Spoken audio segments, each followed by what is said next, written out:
The commission will come to order, and good morning to everyone. Thank you for being here, especially to our very distinguished witnesses for taking the time, for your leadership, which has been extraordinary, but also for being here to give us the benefit of your wisdom and knowledge, particularly at this crucial time. So thank you so very, very much. Today's hearing is on the preservation of memory, combating the CCP's historical revisionism and erasure of culture, serves as a capstone or a coda on the work of this commission during the 118th Congress. I want to begin by posing a handful of questions. Why is it that so much of our commission staff time is dedicated to producing a statutorily mandated annual report that tracks, exposes, and seeks to end the human rights abuses committed by the Chinese Communist Party? Why do we report upon efforts to synthesize religious beliefs and erase the identities of distinct ethnicities, such as the Uyghurs, the Tibetans, and the Mongolians? Why do we record the names of individuals who have been disappeared into the penal archipelago, the Laogai system, or are detained in concentration camps in Xinjiang in our political prisoner database, which is really a database that's second to none in the world? It is believed that we are engaged in a grand project that seeks not only to protect the innocent from the cruelty of the Chinese Communist Party, and you here testifying know more than anyone else how cruel Xi Jinping and his henchmen have been, but it's also to preserve the memory of the Chinese people writ large, undistorted by the propaganda narratives of the CCP, the memory of ethnic groups whose unique cultural, linguistic, and religious identities are under threat of erasure, and above all, the memory of individuals who the party would blot out into oblivion. This last point is very important because behind all the statistics we collect and catalog lie individuals, each born to a mom and dad, each a precious human life bearing an inherent God-given dignity. Above all, our CECC Preservation Project gives testament to the notion that truth does exist, that it is objective and not subjective, and that while it cannot be extinguished, we must still do our part to preserve it. Today, there are custodians of memory within China who were forced to leave China, who seek to preserve truth, and who often suffered for it and suffered immensely. Independent historians who researched and recorded what the Communist Party considered taboo subjects, such as Yang Jixing, who wrote The Tombstone, the definitive catalog of the Great Famine of 1958 to 1962. Yang was a journalist with the news agency, though instead of being content with writing canned news reports to advance the party's propaganda narratives, used his separate time to assess archives and to conduct independent research with regards to the famine caused by misguided Mao Zedong's policies, killing an estimated 36 million people, and some have put that estimate at so much higher. Yang's great work, remains banned in China, while he himself has been banned from leaving China to receive the accolades which he deserves. Or our witness today, Rowenda Hu, who, quote, taught the taboo because she wrote and lectured on subjects such as the Tiananmen Square massacre. She was driven out of her job at the Chinese University of Hong Kong, presumably at the behest of Beijing.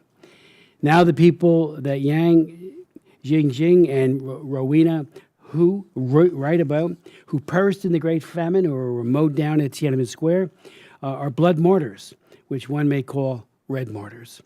But there is another kind of martyr, that is what traditionally is called the white martyr. These are those who are stripped of position and prestige, who suffer because they are unbowed in their commitment to the truth, regardless of the consequences. They are willing to take whatever it takes to advance the truth. Such is the lot of the independent historian who shuns ideological narratives and lies. A few weeks ago, Pope Francis came out with a letter which focused on the study of church history, who also has insights into the study of history more generally. Why I'm not prone to quote Pope Francis, I prefer Benedict or the sainted St. Paul, John Paul II. His statement on the present state of historical inquiry has true relevance to why we are here today. He said, urgent need for a greater sense of history at this moment, when we see a tendency to dismiss the memory of the past or to invent one suited to the requirements of dominant ideologies. Faced with cancellation of past history or with clearly biased historical narratives, the work of historians, together with knowledge and dissemination of their work, can act as a curb on misrepresentations, partisan efforts at revisionism, and their use to justify wars, persecutions, the utilization of weapons with any number of other evils, close quote. I think that is a fitting reminder of the proper role of the historian, to give testimony to truth and memory while rejecting the errats manipulation of ideology that masquerades as history. With that, I want to turn to my colleagues, and he will be joining us shortly. Co-chair Jeff Merkley, he is on his way, but obviously the Senate schedule is packed, so he will be here shortly. But we are delighted to welcome Undersecretary Uzra Zaya, who's here today to give some comments and insights, and we welcome her with great affection. Thank you so much, Mr. Chairman, for your powerful opening remarks, and good morning, everyone. I'm grateful to join this important discussion of the PRC's efforts to control and distort historical narratives and repress marginalized religious and ethnic communities. As we gather this morning, the PRC continues its genocide and crimes against humanity in Xinjiang, the erosion of fundamental freedoms in Hong Kong, suppression of Tibetans' unique cultural, religious, and linguistic identity, and other persistent human rights abuses throughout the country. As Secretary Blinken has noted, under President Xi, the Chinese Communist Party has become more repressive at home and more aggressive abroad. In this troubling context, the United States government has been steadfast in raising human rights concerns at the highest levels with the PRC. Our administration prioritizes shining a light on and takes action against the PRC's abuses. Let me elaborate on some of the key ways we've done so. First, we've led the way in multilateral fora, including the PRC's fourth Universal Periodic Review, or UPR, in January at the Human Rights Council. We submitted 15 advanced questions, more than any other country, to the PRC, covering a number of core human rights concerns. The January 23rd U.S. statement at the UPR contained a series of specific recommendations, specifically calling on the PRC to cease discrimination against individuals' culture, language, religion, or belief, and end forcible assimilation policies. We again raised these concerns in July at the UPR's formal adoption. We've also worked in common cause with allies and partners since 2021, leading joint statements with dozens of governments on the human rights situation in Xinjiang at the Human Rights Council and UN General Assembly, commending the efforts of human rights defenders and the courage shown by survivors of forced labor and detention camps. Just this past October, we joined 14 other countries in an Australian-led statement condemning the human rights situation in Xinjiang and Tibet at the United Nations General Assembly Third Committee. In August, the State Department released a statement to mark the second anniversary of the UN High Commissioner for Human Rights assessment on the human rights situation in Xinjiang. We expressed our grave concern with the PRC's ongoing repression of Muslim Uyghurs and members of other ethnic and religious minority groups in Xinjiang, and urged the PRC to take immediate action to end these ongoing atrocities. Second, we are robustly implementing the Uyghur Forced Labor Prevention Act, including via additions to the UFLPA entity list. Last month, the multi-agency Forced Labor Enforcement Task Force added 29 companies to the entity list, bringing the total to more than 100. We are unwavering in our work to prevent the importation of goods made with forced labor into the United States and to ending forced labor of Uyghurs and other ethnic and religious minorities both inside and outside Xinjiang.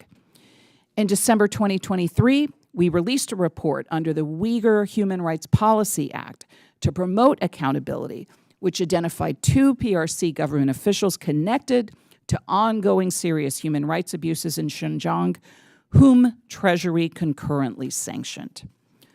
Third, we continue to voice deep concerns on democratic erosion in Hong Kong as the PRC attempts to silence those peacefully expressing their political views. In September, we worked with 22 partners in the Media Freedom Coalition to release a joint statement condemning the conviction of the former chief editors of Stand News for Sedition, which is a direct attack against media freedom. In November, we strongly condemned the sentences of 45 defendants in Hong Kong's national security NSL trial, national security law trial of pro-democracy advocates. Throughout the year, we took steps to impose new visa restrictions on multiple Hong Kong officials responsible for implementation of the NSL. And meanwhile, in my dual hat role as the U.S. Special Coordinator for Tibetan issues, I see all too clearly that the CCP aims to subsume Tibet's rich traditions into its one-party framework. This manifests itself through forced relocation, the requirement of monks and nuns to pledge loyalty to the state, co-optation of the traditional succession processes of Tibetan Buddhist lamas, including His Holiness the Dalai Lama, and restriction on religious practices central to Tibetan culture and identity. We've taken multiple actions in response, including, for the first time, designating 2 PRC officials under global Magnitsky sanctions in connection with serious human rights abuses in Tibet, imposing visa restrictions against PRC officials involved in the forced assimilation of over 1 million Tibetan children in government-run boarding schools, and most recently in July, imposing visa restrictions on PRC officials for their involvement in repression of individuals in marginalized religious and ethnic communities. In conclusion, we will continue to promote accountability in defense of these and other human rights in China. Beyond the work that we do, I want to recognize our witnesses today and their civil society compatriots, both in the PRC and in diaspora communities around the world, who are fighting every day to protect these integral parts of identity. I thank these brave individuals and will continue to do everything I can to make sure your voices are heard and heeded despite the PRC's efforts to silence them. Thank you. The Secretary, thank you very much for that very eloquent statement and for your great work that you have been doing for so long. Appreciate it so much. We all do. I'd like to now recognize the ranking member, James McGovern from Massachusetts. Thank you, Mr. Chairman, and thank you, Undersecretary Zia, for your remarks and for all that you have done. I join with Chairman Smith in welcoming everybody to today's China Commission hearing on preserving the memory of ethnic peoples facing systemic discrimination and erasure in the People's Republic of China. I'm glad that this Commission is taking up the role of preservation of memory as a human rights issue. Memory, both individual and collective, is essential to identity and to the realization of the right to culture for all peoples. The stories that we tell, the songs we sing, our writing, our music, all of these are expressions of ourselves. They are also ways that we record our shared history and pass on our knowledge and understanding of the world to those who follow us. Without memory and the narratives it informs, it is much harder to locate ourselves in this world. The essential role that memory plays in our lives is the reason that international humanitarian law prohibits attacks against buildings dedicated to religion, education, art, science, or charitable purposes, and historic monuments. It is the reason that Article 7 of the Rome Statute defines crime against humanity to include the persecution of an identifiable group or collectivity on cultural grounds. It is the reason that preserving memory is at the heart of transitional justice processes. Without memory, the rights of victims to truth, justice, reparation, and the guarantee of non-reoccurrence cannot be realized. The existential importance of memory is the reason it is so contested, as we will hear today.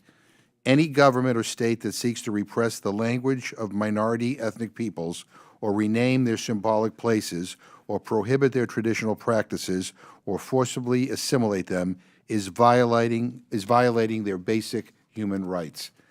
The People's Republic of China is not the only state engaged in these practices. In the Tom Lantos Human Rights Commission, which I co-chair with Chairman Smith, we recently examined cultural erasure in Ukraine at the hands of the Russian Federation.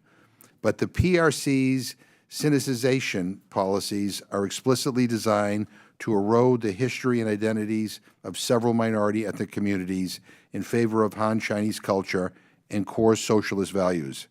As one of our witnesses will say today, Chinese officials promote patriotic education in an attempt to encourage all ethnic groups to accept the great mother country, Chinese nationality, Chinese culture, and the Chinese Communist Party. Tibetans, Uyghurs, ethnic Mongolians, all are at risk. Congress has taken some steps to counter this erasure. With strong bipartisan support, it has authorized and funded programs for Tibetan and Uyghur cultural and linguistic preservation. The recently introduced Southern Mongolian Human Rights Policy Act would extend similar programming to Southern Mongolians. The Smithsonian Institution, also with congressional support, is doing groundbreaking work to promote cultural diversity and preserve endangered languages.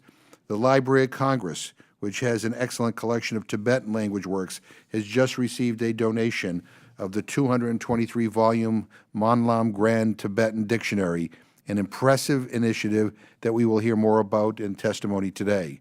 The Resolve Tibet Act, which became law last summer, takes a complementary approach. It empowers the State Department to counter disinformation about Tibetan history and institutions put forth by the People's Republic of China and the Chinese Communist Party, including disinformation about the Dalai Lama. Ensuring that the U.S. government is insisting on the truth about the history of ethnic peoples inside of China is critically important. The question for us today is what more can we do to build on these existing initiatives, especially working hand in hand with the diaspora communities. And so I look forward to the witnesses' recommendations, and I thank you for all being here. And I yield back. Thank you very much. I'd like to now yield to Commissioner Zinke.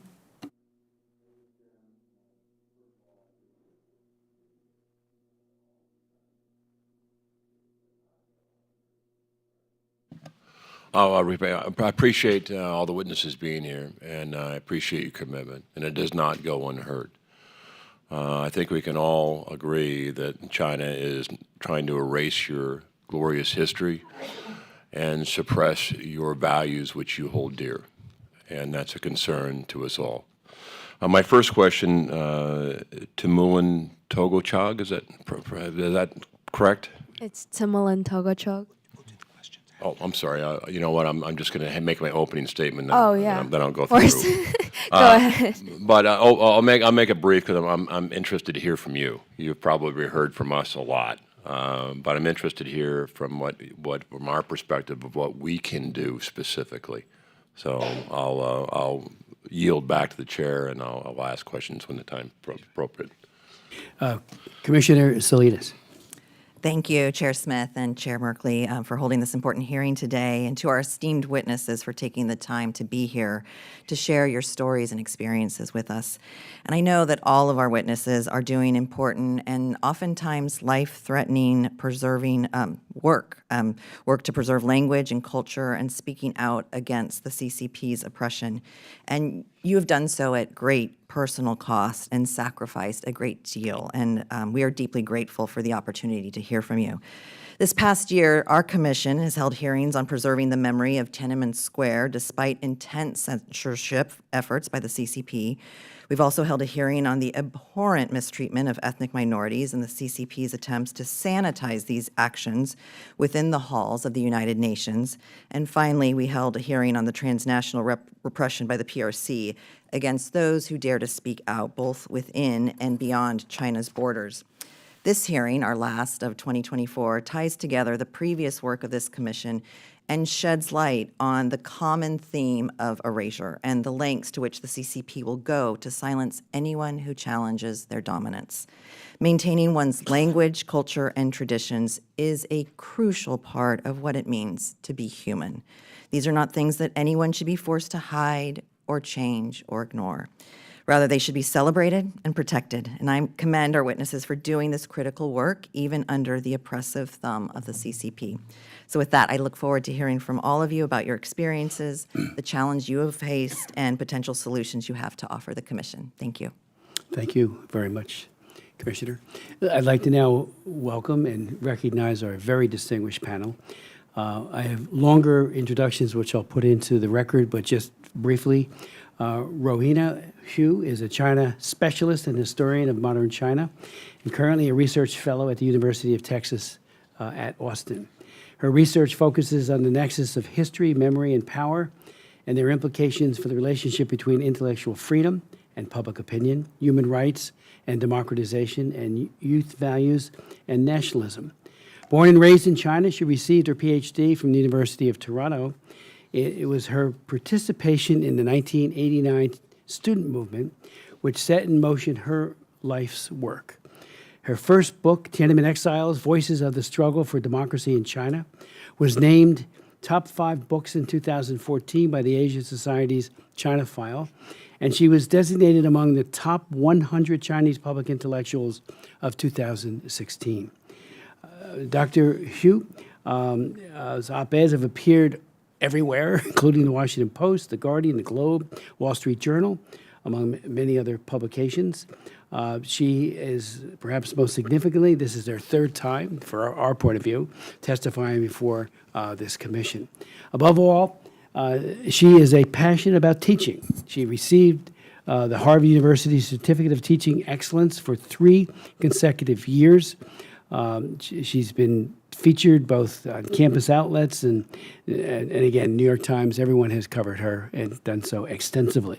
It is perhaps that passion for teaching and impact that she has on her students' lives, which led to one of the most painful episodes of her personal career. Dr. Yu has joined the Chinese University of Hong Kong in 2019. She joined it back then, and received the Faculty of Arts Outstanding Teaching Award in 2020 and 2021. 2023, however, she was denied a work visa to return to her position as an associate professor of history because of her commitment to a truthful telling of history and a refusal to conform to politicized narratives. In sum, she lives what she speaks, so welcome back, Rowena. We'll then hear from Julian Ku, who's a faculty director of international programs, and Maurice A. Dean Distinguished Professor of Constitutional Law at Hofstra University. His research has focused on the interplay between international law, foreign law, and domestic U.S. law. His writings cover a wide range of topics, including international dispute resolution, international criminal law, and China's relationship with international law. He's co-author with John Yo of Taming Globalization, International Law, the U.S. Constitution, and the New World Order, Oxford University Press of 2012. He also has published more than 40 law review articles, books, chapters, and symposia, contributions, and essays. He co-founded the international law blog, Opinio Juris, and a contributing editor of Lawfare, to a leading blog analyzing national security issues, and one very germane to his testimony today. His essays and op-eds have been published in major news publications, again, like the New York Times, Wall Street Journal, LA Times. He has served as an interim dean of the Maurice A. Dean Law School at Hofstra, as well as vice dean for academic affairs. Professor Ku has been a visiting professor at Columbia University School of Law, as well as the College of William and Mary and the Marshall Wyeth School of Law in Williamsburg, Virginia. A Fulbright Distinguished Lecturer in Law at East China University of Political Science and Law in Shanghai, China, and a Taiwan Fellow at National Taiwan University in Taipei, Taiwan. He is a member of the New York Bar and a graduate of Yale College and Yale Law School. Welcome, Dr. Ku. We then will hear from Rishat Abbas, who is a senior clinical research leader and scientist with 30 years of experience in the United States. He has contributed to clinical research and approval of several innovative new medicines in oncology and other therapeutic areas. He has a proven track record in medical research, having authored over 150 peer-reviewed scientific publications and received several prestigious awards for his achievements. He received his PhD from the Ohio State University in 1994. Beyond his scientific career, Dr. Abbas is a prominent advocate for human rights and democratic freedoms for the Uyghur people suffering from human rights abuses, cultural destruction, and repression under the Chinese Communist Party's regime. In 1998, he played a crucial role in advocating for the establishment of the Uyghur program at Radio Free Asia. Dr. Abbas played a pivotal role as well in establishing the Global Uyghur Academy Network, which has 7 branches and 4 institutes in the diaspora. He also serves as senior advisor for the World Uyghur Congress and Campaign for Uyghurs. He and his sister, Dr. Rushan, Ms. Rushan Abbas, their advocacy has come at a profound personal cost, with their sister, Gulshan Abbas, unjustly imprisoned since 2018, a glaring example of the regime's attempts to silence dissent. Our hearts go out to both of you, and our prayers and our hearts go out for your sister, as your fight for truth has entailed such significant personal sacrifice. Well, then we'll be hearing from Dr. Lobsang Monlam, who is an ordained Tibetan monk, traditional Tibetan painter and contemporary artist, Buddhist scholar, and founder of the Monlam Tibetan IT Research Center. Ordained at Suramay Monastic University, Dr. Monlam pursued rigorous traditional Buddhist studies, including advanced meditation training for more than 18 years, before recognizing the urgent need to preserve the Tibetan language in the digital area. In 2003, he began developing Tibetan fonts and digital tools, including the widely used Monlam Dictionary and the Monlam Tibetan Keyboard, which has become essential resources for Tibetan language users worldwide. In 2012, he established the Monlam Tibetan IT Research Center to promote Tibetan language and culture through technology, building 37 open source software and applications to date, and amassing a vast library of digitized text. In 2023, he launched the Monlam AI, a pioneering initiative using artificial intelligence to enhance Tibetan language learning, cultural preservation, and linguistic research with his latest innovation. Dr. Monlam's relentless efforts reflects the broader commitment to the Tibetan diaspora to preserve its linguistic and cultural legacy, as well as empowering a new generation to access and safeguard their cultural heritage, as seen in projects like the Monlam Grand Tibetan Dictionary and the forthcoming Tibetan Library. Thank you for that enormous contribution and for being here today. We will then hear from Timulun Togochong, who was born in southern Mongolian exile family and raised in New York City. In June 2024, Timulun graduated from the LaGuardia High School of Music and Art and Performing Arts with a 4.0 GPA. Congratulations to that. And currently is attending the honors program at the Mercer County Community College in New Jersey, my home state, and it used to be like a half a mile away from our home for many, many years, where she is majoring in sociology. At a very tender age, Timulun has been actively promoting the human rights of the Mongolian people in southern Mongolia, also known as Inner Mongolia.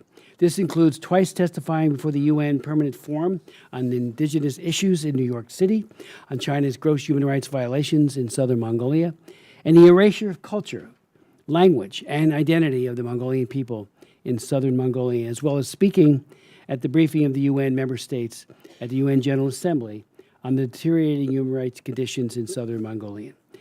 She spoke at the Conference for Empowering the Youth for Democracy, Peace, and Justice, hosted by the Asia Freedom Institute in August of 2023, and she was invited to speak on the genocide of the Mongolian steppe, Inner Mongolian indigenous peoples of China, hosted by the United States Institute of Peace.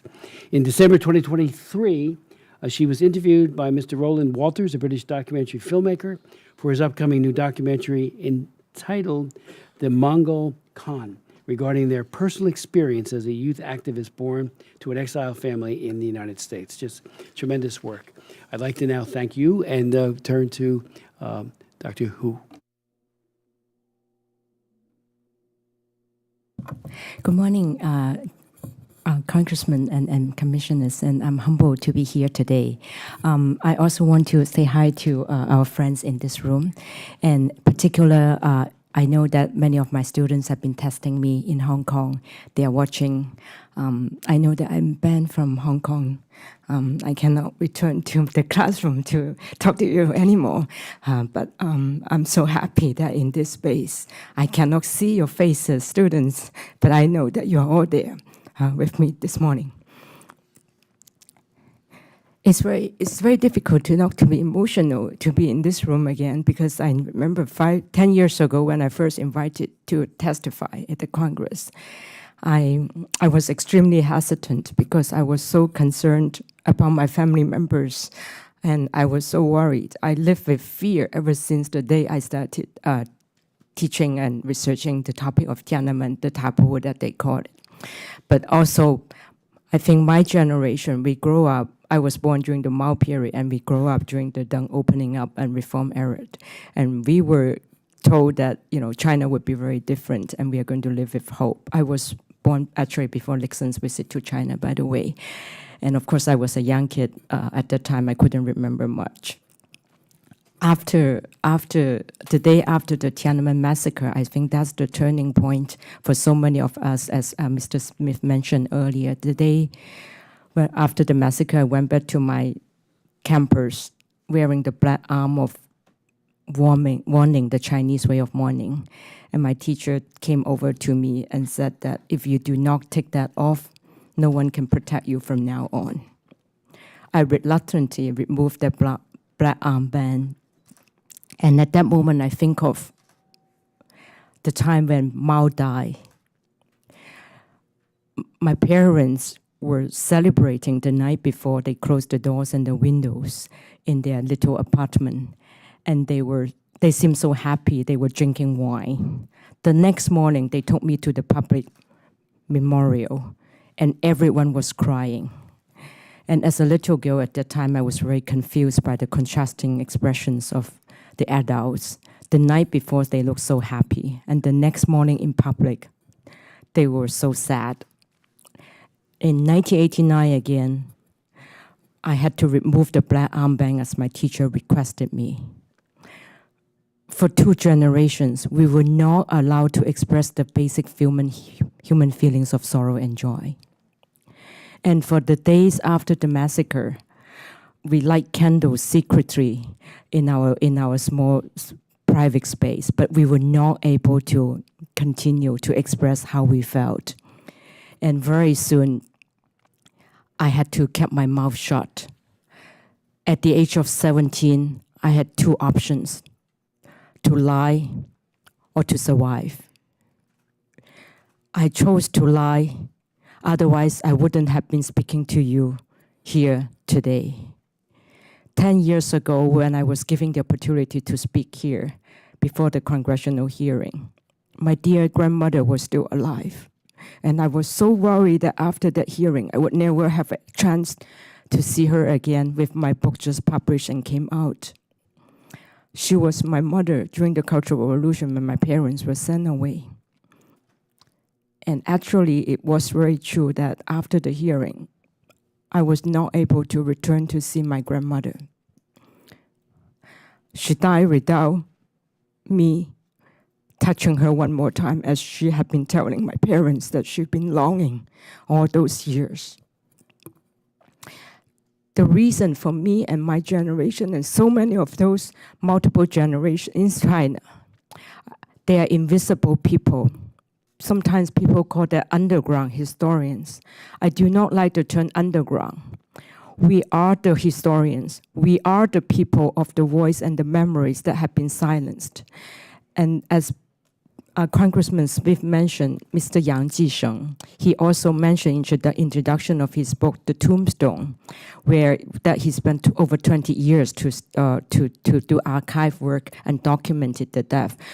36 million people was more than the population of California, by the way. And when Yang Jisheng mentioned in the introduction of his book that 1989 was also a personal awakening for him, that was the turning point that he was determined that he had to conduct this research about the lies of the Great Famine. During the Great Famine, China had actually, the CCP, by the way, I think that the biggest distortion about history was the CCP hijacked the name China. They tried to tell the world that the CCP, the Chinese Communist Party, is China, but they are not China, and they do not represent the Chinese people. They hijack China and the Chinese people. And so I hope that from now on, when we refer to the CCP, we won't say China. It's the Chinese Communist Party, not China. And at that time, that when the CCP was still exporting foods, 36 million people were starving to death, and they had been hiding this in the name of 3 years natural disaster, but it's a man-made disaster when people were starving to death. So Mr. Yang Jisheng, he documented all these cases. And I actually, I'm so grateful that Congressman Smith brought this up, because I think the book Tombstone is not just about Mr. Yang Jisheng's efforts. The translator, the co-translator, Professor Guo Jian, he himself told me, I remember at that time after reading the book, he said that I have to translate this no matter what. And he kept his mouth shut and he was quiet. And he said that because my parents are still alive in Beijing, I don't want to lose the chance. And now his parents are both dead. And he translated the book with Stacy. They co-translated the book so that the book can be read by the word. And Mr. Yang Jisheng mentioned also in the introduction, the reason that he named the book Tombstone was because he wanted to set up a tombstone for his dad, who died during the famine. And he wanted to have a tombstone for the 36 million people who died from the famine. And he also thinks that after publishing this book, this would be the end of his career and many of the perpetuities for him and his family. So that's also a tombstone for himself. So he mentioned all these tombstones, and he said that lots of people were trying to erect tombstones for their family members after they became successful in their political career.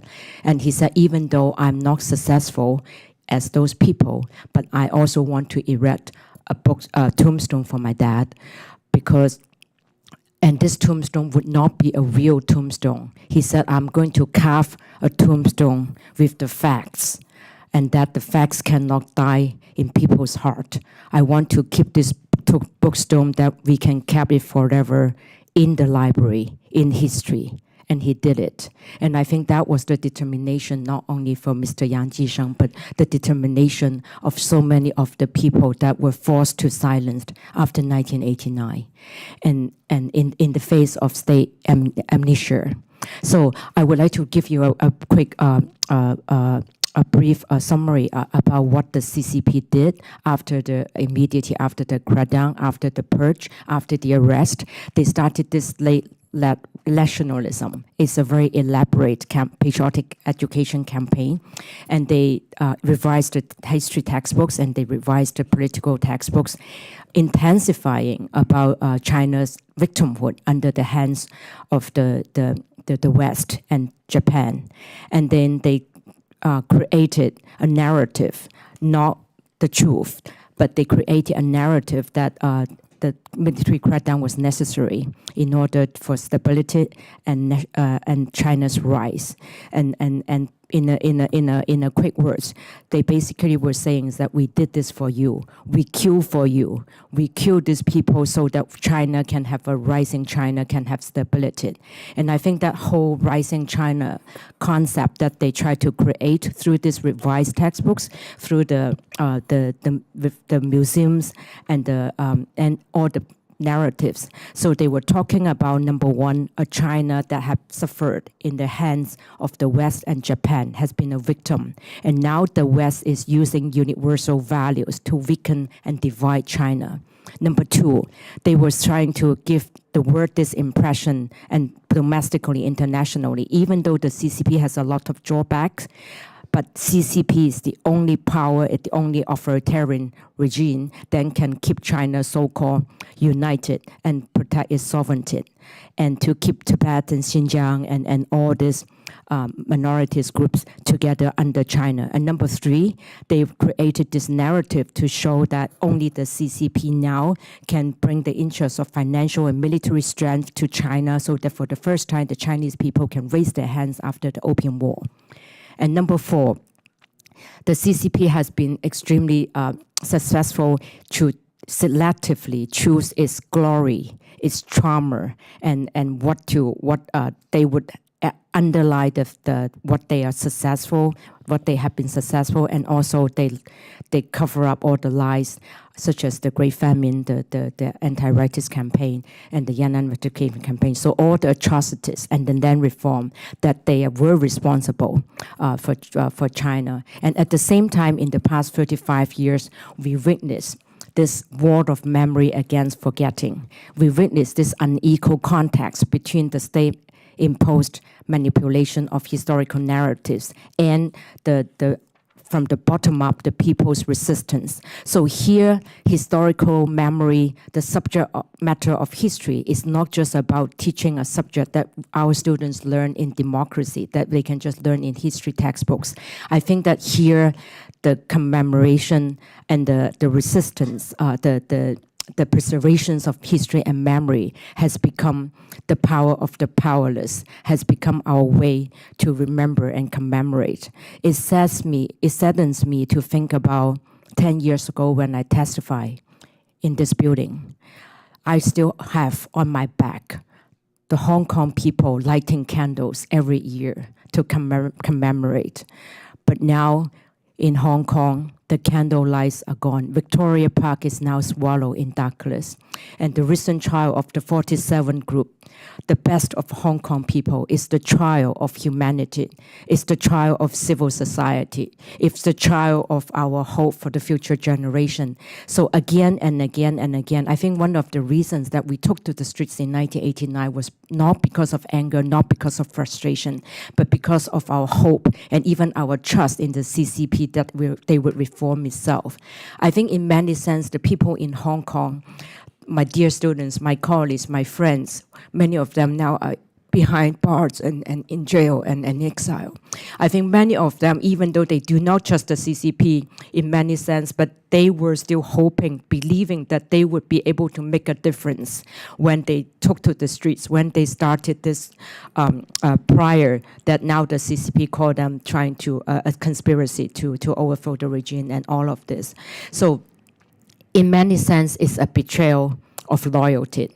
And we witnessed all of this. But in the past, as I mentioned, it's past 35 years, this war of memory against forgetting, for example, by Dr. Sun Yong-yi, who is in California. So he and a group of his colleagues, they have been building this mouse database to commemorate and to remember many of the historical documents.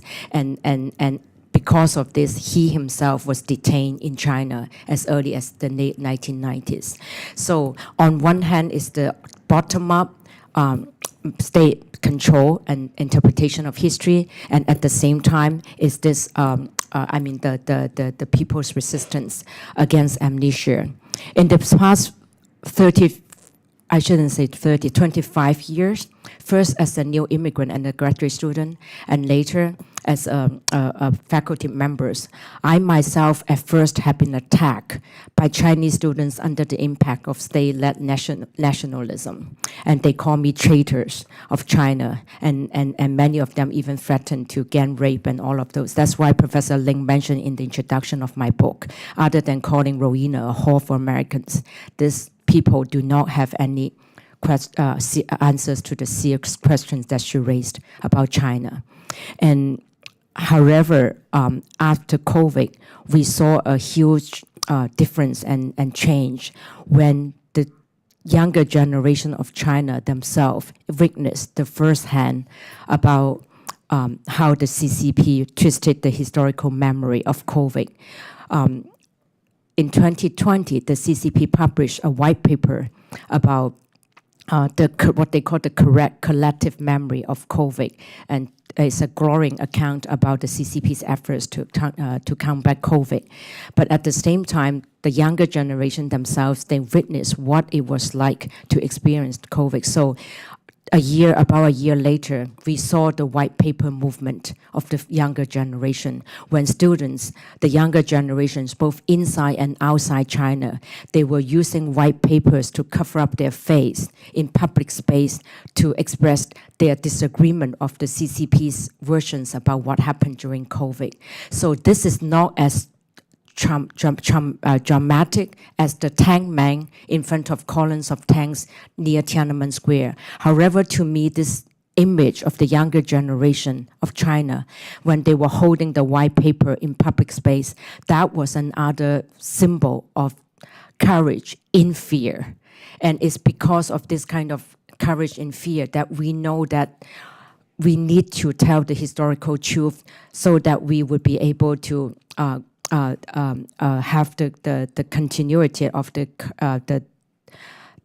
we can continue the fight and to tell the truth of the people. I know I'm running out of time. I think in 1989, when they forced me to remove the black armband, I thought that's the end of it. They had guns, they have tanks, they have propaganda machines, and most important, they can erase and revise history, as Professor Fang Lizhi called that the techniques of amnesia. And they can cause all these generational breaks of historical memory. But after COVID, after the white paper movement, I saw this reconciliation of different generations finally in front of historical truth. We finally get together to understand each other. So it's not an ending after all. I think 1989 was the time that so many seeds were planted in the hearts of so many generations of the Chinese people that we believe that is the historical truth that one day would bring us truth and justice.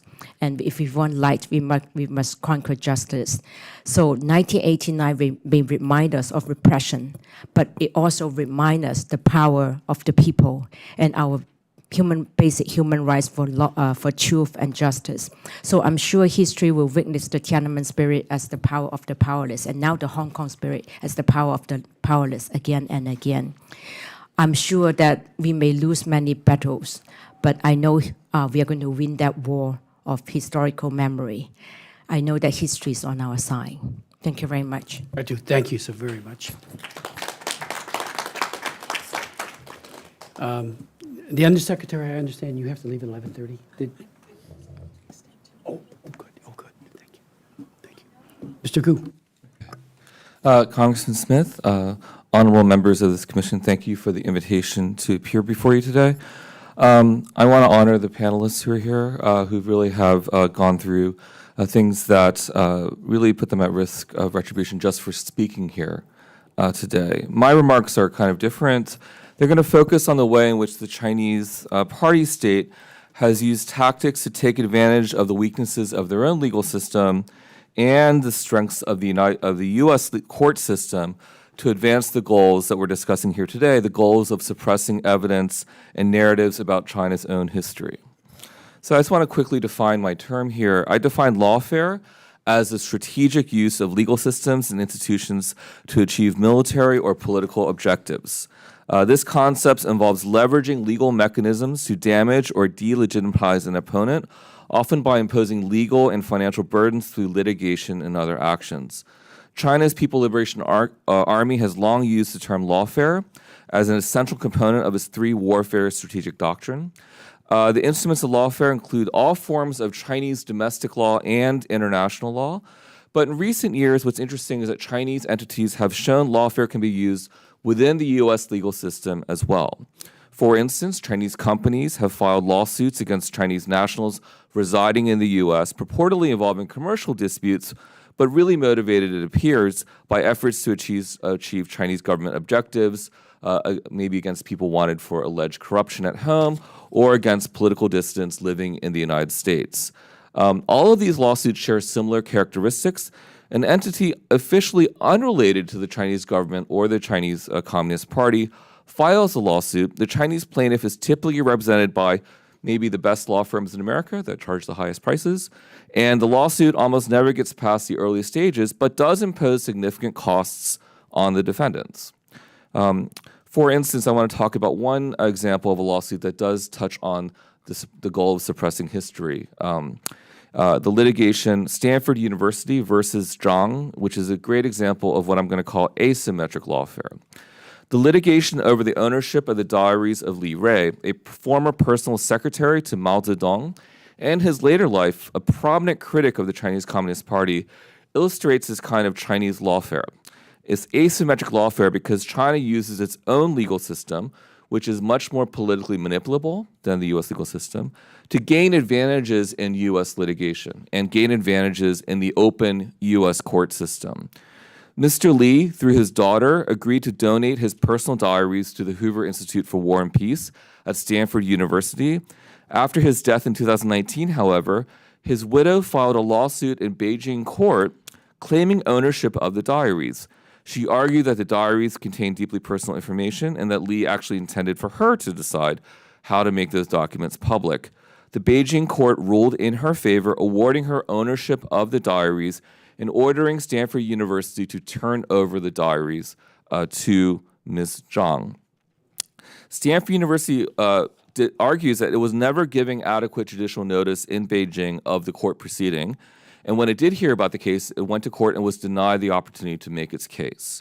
Thus, despite its best efforts, Stanford was not able to contest its legal rights in China and is now under a Chinese court order to return the diaries to Ms. Zhang.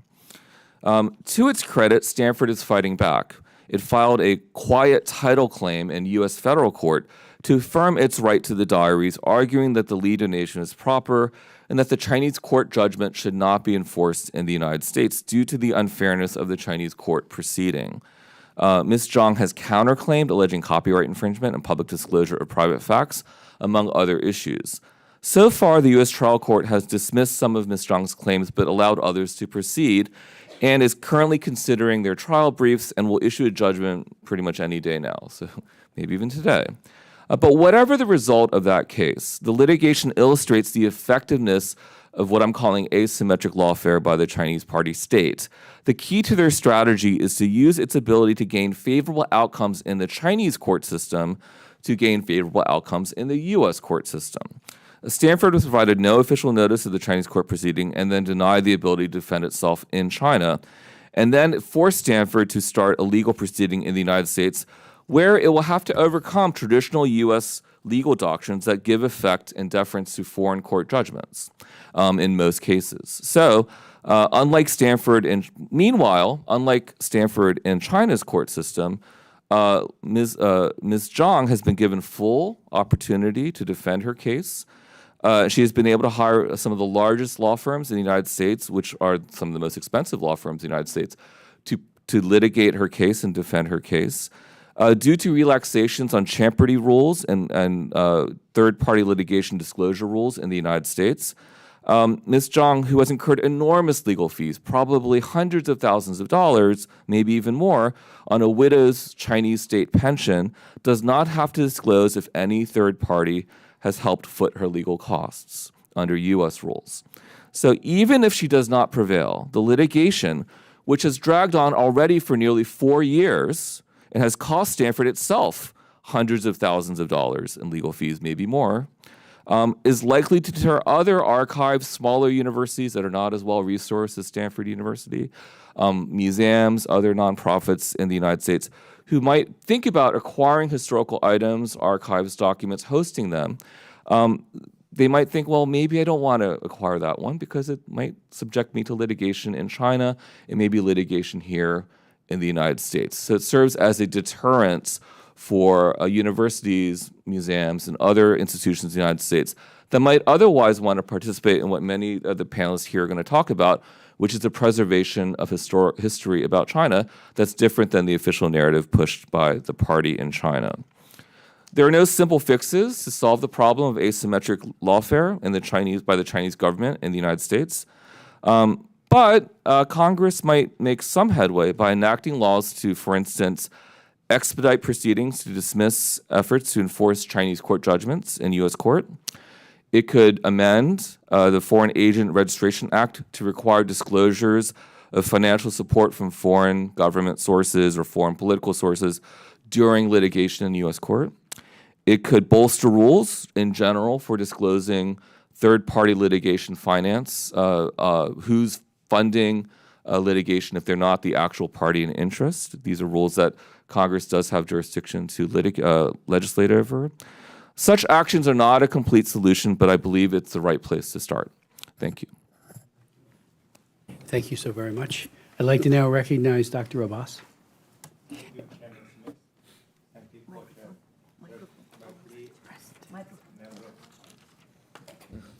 there you go. Thank you, Chairman Smith and Co-Chair Merkley, the member of Commission. Yeah, I pushed the button. Okay. Thank you, Chairman Smith and Co-Chair Merkley and the member of the Commission and Undersecretary Zia.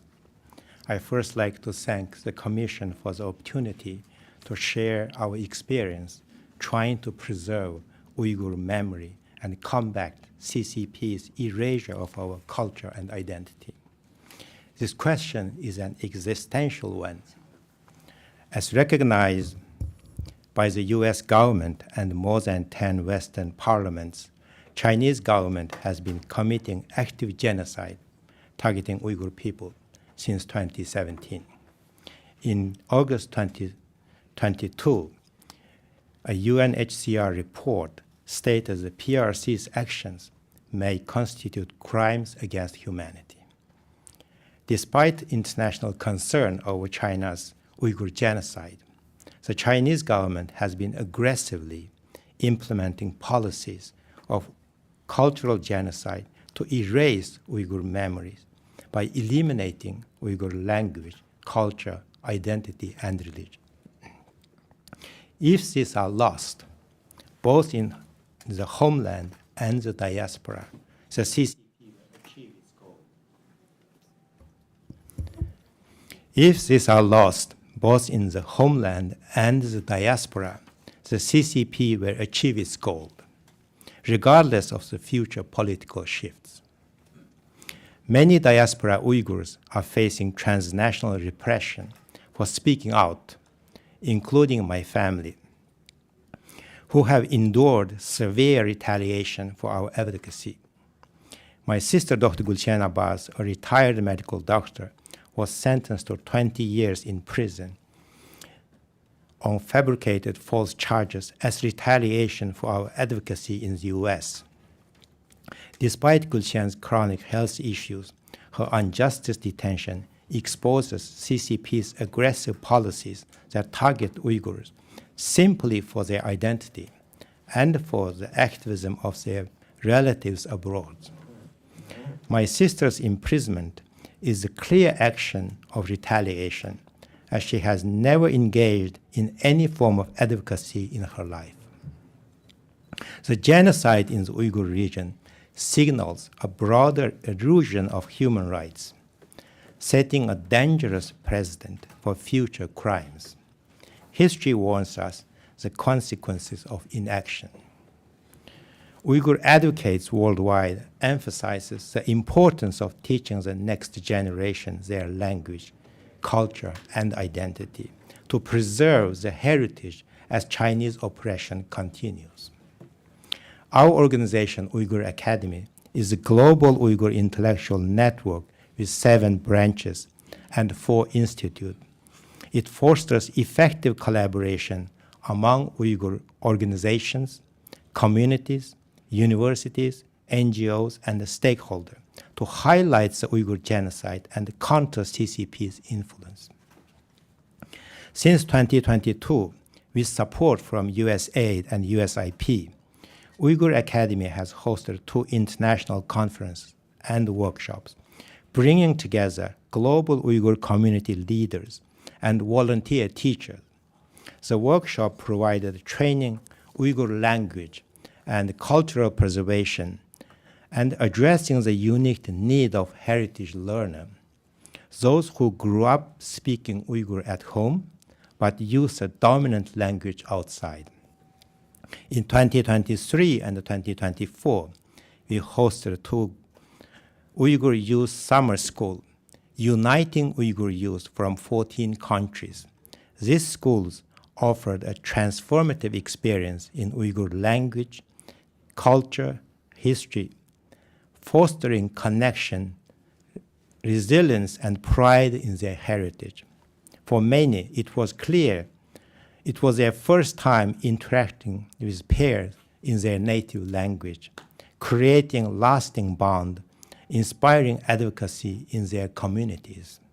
We thank USAID and USIP for their crucial and impactful actions. Today, summer school participants remain connected through social media, forming growing networks. This initiative shows the potential to empower Uyghur youth as leaders in preventing our memory and combating CCP's erasure of Uyghur culture. Additional investment will help preserve Uyghur language while adapting it to modern challenges. In May 2024, Uyghur Academy marked its 15th anniversary by publishing Uyghur language and literature textbook series, launched at the Capitol Hill here today. The event featured representatives from the U.S. Congress, U.S. government, and Uyghur organizations. It celebrated key achievements and showcased innovative tools to strengthen Uyghur identity and culture against the CCP oppression. If you ask, what can we do to help Uyghurs today?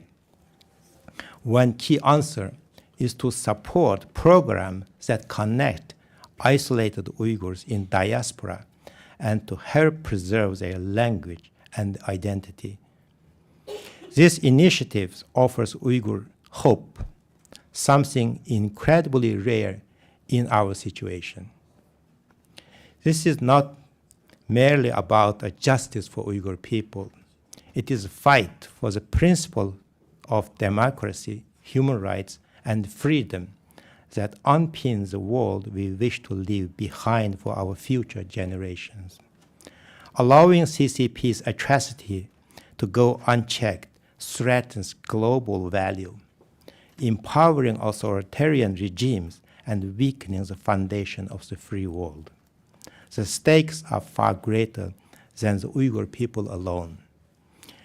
They encompass the shared future of all who believe in dignity, liberty, and justice. Thank you, Congress and the American people, for your unwavering support of the Uyghur cause. Thank you. So very well said, and thank you for your leadership. It's extraordinary. I'd like to now recognize Dr. Molan. Thank you. Thank you very much, Chairman Smith, Chairman Merkley, McGovern, and Zink, and members, and special the coordinator for Tibetan the issues, as Ms. Zia. Thank you very much for inviting me to this hearing. It is an honor and great responsibility to stand before you today to address the critical situation of the Tibetan language and culture. For over 60 years, the Tibetan people have effectively preserved our rich heritage in difficult circumstances and conditions. Thanks to the leadership of His Holiness the Dalai Lama and the Central Tibetan administration, it made it possible with the unwavering support of the Indian and the USA government and others throughout the world. As a Tibetan, I wanted to take the opportunity to express my gratitude to United States Congress and the administration for continued support to His Holiness the Dalai Lama and the Tibetan leadership. I have directly seen the positive impact of your support to our community. And before we looking into this inspiring effort, we must confront a harsh reality, looking at the facts. The CCP exercise power in two key ways, through disinformation as campaigns and through economic leverage. These tools enable it is the continued suppression of the Tibet and the CCP called ethnic minorities. We, while also opposing the challenge to global security, the democracy, economic stability, and human rights. Within Tibet, our language and culture face ongoing assault. And currently, inside Tibet, the young Tibetans appear to be powerless in their ability to preserve and promote their language. The decreasing birth rate among the Tibetans in India, combined with the fact that nearly half of the Tibetan diaspora is now living in the Western countries without adequate language and culture support mechanisms. This poses a severe threat to the preservation of Tibetan language and cultural heritage. Due to the lack of the advanced modern educational materials in Tibetan language both inside and outside Tibet, the young Tibetan face significant challenges as they are forced to rely on the second language for higher educations. This is not just about language, it is about the survival of the entire people. Despite these challenges, the Tibetan diaspora continues to preserve our heritage through the schools and culture centers, organizations as Molam are working to develop modern Tibetan as language tools critical for education and cultural preservation in today's global context. Molam has dedicated itself to leveraging technologies for Tibetan cultural preservation through three major initiatives. The comprehensive 223 volumes as a Molam Grand Tibetan Dictionary is the largest dictionary in the world.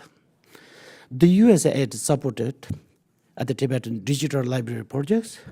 We have done down at 50,000 different subjects or classifications.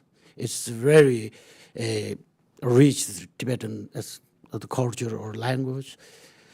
And then we have done more than 42 specialized software applications include AI language models. Our latest project focus on develop a Tibetan culture-centered as a large language model as look like ChatGPT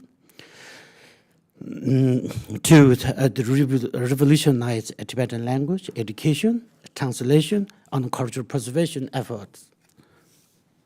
We believe that the future of our language lies in empowering the next generation.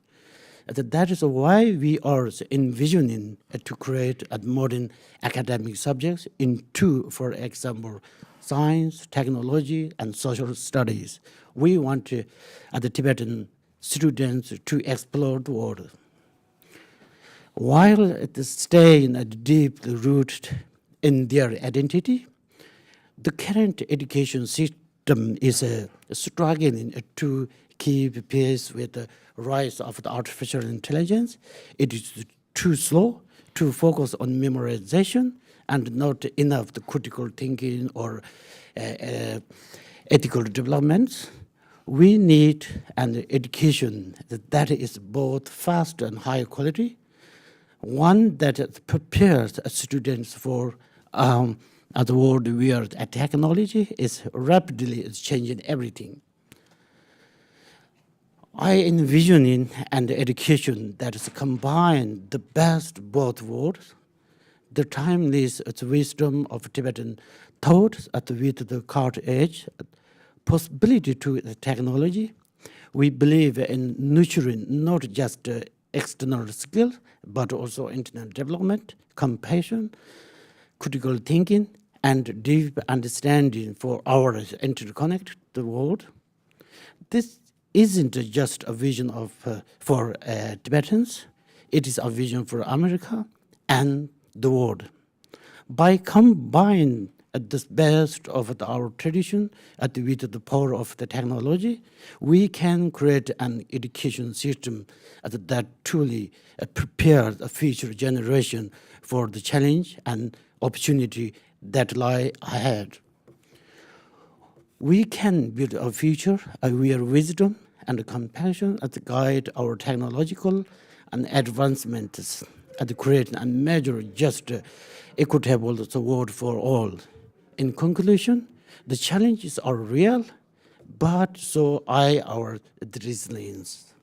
The Tibetan language is more than just words. It is a soul of the people.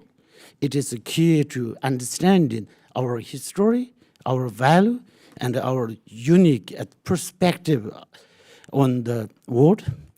And this is, we hope, emerges. The technologies, our hands, has become a powerful tool for the resistance and revitalization. Thank you so much for giving me the chance to speak here today. Thank you very much. Thank you so very much, Dr. Manlan. I'd like to now recognize Ms. Togochog. Senbeno, is this on? Oh, okay. Senbeno and greetings, ladies and gentlemen. My name is Tomolan Togochog. I'm 17 years old and a U.S.-born Southern Mongolian human rights activist working alongside my father, Enkibatu Togochog, director of the Southern Mongolian Human Rights Information Center. My parents live in exile here in the United States, and as a result, I have never been able to visit my homeland. I have never met my aunts, uncles, cousins, or nieces and nephews. I have never celebrated Chagansar, the traditional Mongolian New Year, with my relatives or learned many of their customs firsthand.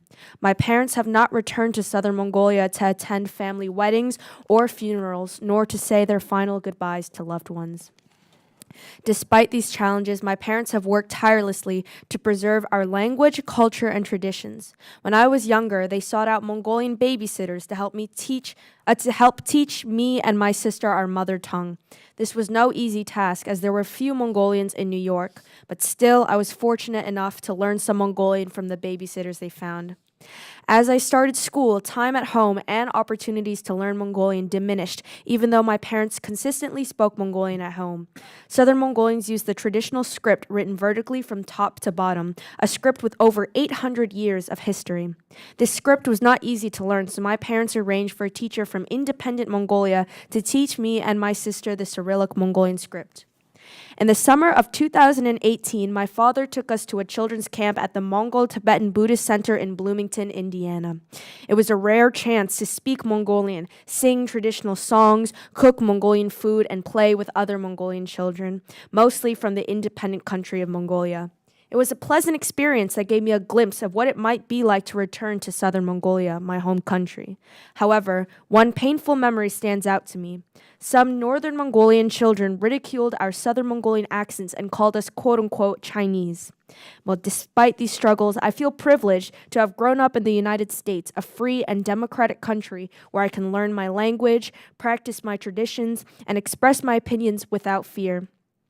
This stands in stark contrast to the millions of Southern Mongolians who face repression and denial of basic rights. Over the past 7 decades, China has encouraged large-scale Chinese migration into Southern Mongolia, reducing the ethnic Mongolian population to only 18% of the region. This has not only displaced us from our land, but has also eroded our culture and way of life. In the early 2000s, China introduced policies to forcibly resettle Mongolian herders, effectively ending nomadic pastoralism under the pretext of quote-unquote grassland protection. By 2015, all nomads within China's borders had been relocated, marking the end of this centuries-old way of life. Advocates for Mongolian rights face severe consequences. Prominent activist Hada was detained in 1995 and sentenced to 15 years in prison. Despite completing his sentence, he was held for an additional 4 years and has been under house arrest since. His wife has been arrested multiple times and his son was imprisoned at just 17 years old. The family remains under constant surveillance. Other activists have faced similar repression. In 2020, Yan Jundulam was sentenced to 3 years in prison for defending herders' rights and advocating for the Mongolian language. Dissident historian Lamja Borjigin disappeared last year after being deported from the independent country of Mongolia. Since 2020, the Chinese government has effectively removed the Mongolian language from the education system, replacing it with Chinese as the sole language of instruction. Mongolian language books and publications have been banned, and Mongolian signs and symbols are being removed from public spaces. Authorities promote quote-unquote patriotic education to enforce loyalty to the Chinese nation and Communist Party. In September of 2020, many Mongolians, particularly students, protested these policies through school boycotts and strikes. Approximately 300,000 Southern Mongolian students joined the movement. The Chinese government responded harshly, detaining and placing under house arrest an estimated 8,000 to 10,000 people. The Chinese government's systematic oppression and erasure of Mongolian language, culture, and identity is fueling a surge in violence and hatred from the Chinese population toward local Mongolians in southern Mongolia. In a recent heartbreaking case, a 9-year-old Mongolian girl, Hera, was brutally beaten by her Chinese teacher for struggling with Chinese language homework. During the assault, her ear was torn open and began bleeding profusely, requiring emergency treatment at a hospital. This shocking incident is not an isolated case, but part of a disturbing and larger pattern of abuse faced by Mongolians in southern Mongolia. Given these deteriorating conditions, I respectfully urge the committee and the U.S. Congress to consider the following recommendations. Number 1, nominate Hada for the Nobel Peace Prize in recognition of his lifelong struggle for Southern Mongolian rights and his decades of imprisonment and house arrest. Number 2, urge the U.S. Agency for Global Media to act on the Congress's recommendation to establish a Mongolian language service in Voice of America. Number 3, support the swift passage of the Southern Mongolian Human Rights Policy Act introduced by Senators Merkley and Sullivan. Number 4, assist Southern Mongolian communities, both in Southern Mongolia and in exile, in preserving their language, culture, and identity. Thank you for your time and attention. Thank you so very much. I'm sure your dad is very proud. We certainly are. That was tremendous testimony, and thank you for the recommendations. They were fantastic. I'm going to just ask one question, then I'll come back and ask more after our distinguished panelists here are done. But I just wanted to make the point, what is the complicity, and Dr. Hu, I'll ask you this if I could, of the corporate America in denying the historical record. Back in February 15th, 2006, I chaired in my subcommittee on human rights, which I continue to chair today, the longest hearing I've ever had, 8 hours. We had Google, Microsoft, Cisco, and Yahoo. Their top vice presidents all testified. I swore them all in and asked them why they were being so complicit in denying Tiananmen Square and all the other abuses, but Tiananmen Square in particular. Google, if you went on Google in China, all you saw were pretty pictures of people smiling, nothing with tanks, nothing with bayonets, nothing with bleeding students and activists for democracy. And it was outrageous. And their answers were equally outrageous, that they were just following orders. I started my comments that day with, I had read a book called IBM and the Holocaust, and in that it was made very clear how the Gestapo relied on the Holocaust to find and track down Jews to send them to concentration camps. And ditto, fast forward to now, we had corporate America being very compliant, not just compliant, complicit in the repression. And they really never got over it. I mean, they didn't change. Google made some changes, but their technology was pretty much usurped by Chinese entities. But it was very, very troubling. And I'm wondering today, what is the role of U.S. corporations in this big, vast denial of a horrific rally that's happening on the ground each and every day by the Chinese Communist Party? The Uyghurs, the complicity we saw. We had hearings of this commission and on the Olympics, and we had corporate Coca-Cola and others testify, telling us how, they didn't want to speak out against what was happening, the genocide. They couldn't even say the word genocide out of fear of losing market share in the PRC. So if you could, very briefly, speak to that, and then I will yield to my colleagues. Secondly, the same question to you, Dr. Hu. You mentioned how, Chinese University in Hong Kong, when you were thrown out, were your fellow academics, your fellow professors supportive? We've had Inez Freedom testify here several times, an amazing man who speaks out for the repression of the Uyghurs, and he was thrown out of the NBA. He told us how so many of his colleagues, fellow basketball players, were supportive, but didn't want to get in any way named. They completely shut off contact with him because they might lose money, and the Chinese Communist Party would be upset with that. So that's a microcosm, with individual players, but corporate America, if you could speak to that. Okay, thank you so much. I think this is such an important question. Thank you for raising it. And before anything else, Congressman Smith, I also want to thank CCC for keep doing this. I know that this is another hearing, but for those of us who are struggling in darkness, I think that it's so important that we got our voices heard. And each time, I think each of us, when we got a chance to speak to the word in a hearing like this, people on the back, I felt so much almost like the responsibilities to represent the people. I'm sure all of our witnesses felt the same, that we got a chance to speak. I remember when Liu Xiaobo was given the Nobel Peace Prize, I was teaching at Harvard, and I dropped everything. I went to Harvard Yard with another colleague of mine. We were both from China, and then we were jumping in the Harvard Yard as if we got the Nobel Peace Prize. And all my friends inside China were sending me emails saying that let's celebrate. Because I think that it's hard maybe for people in democracy, it's very difficult to understand and imagine what it was like when you're always being silenced. You didn't have a voice. It's not just you, but your whole group or your community. You were silenced all the time. And then one of you guys, when we were here standing here, I'm sure all of you felt the same, that we were giving a chance to speak out, that it really gave us a lot of encouragement and sense of solidarity. So I want to thank CECC for doing this and giving us the chance to speak out. And in parallel, this is almost like in parallel to your question about many of the people, even in the field of China studies, I often felt that when I came back after studying political exiles for 25 years, I became one of them. And how people would perceive me. Many graduate students starting to ask me this question, Rowena, how can I do the important work and not become you?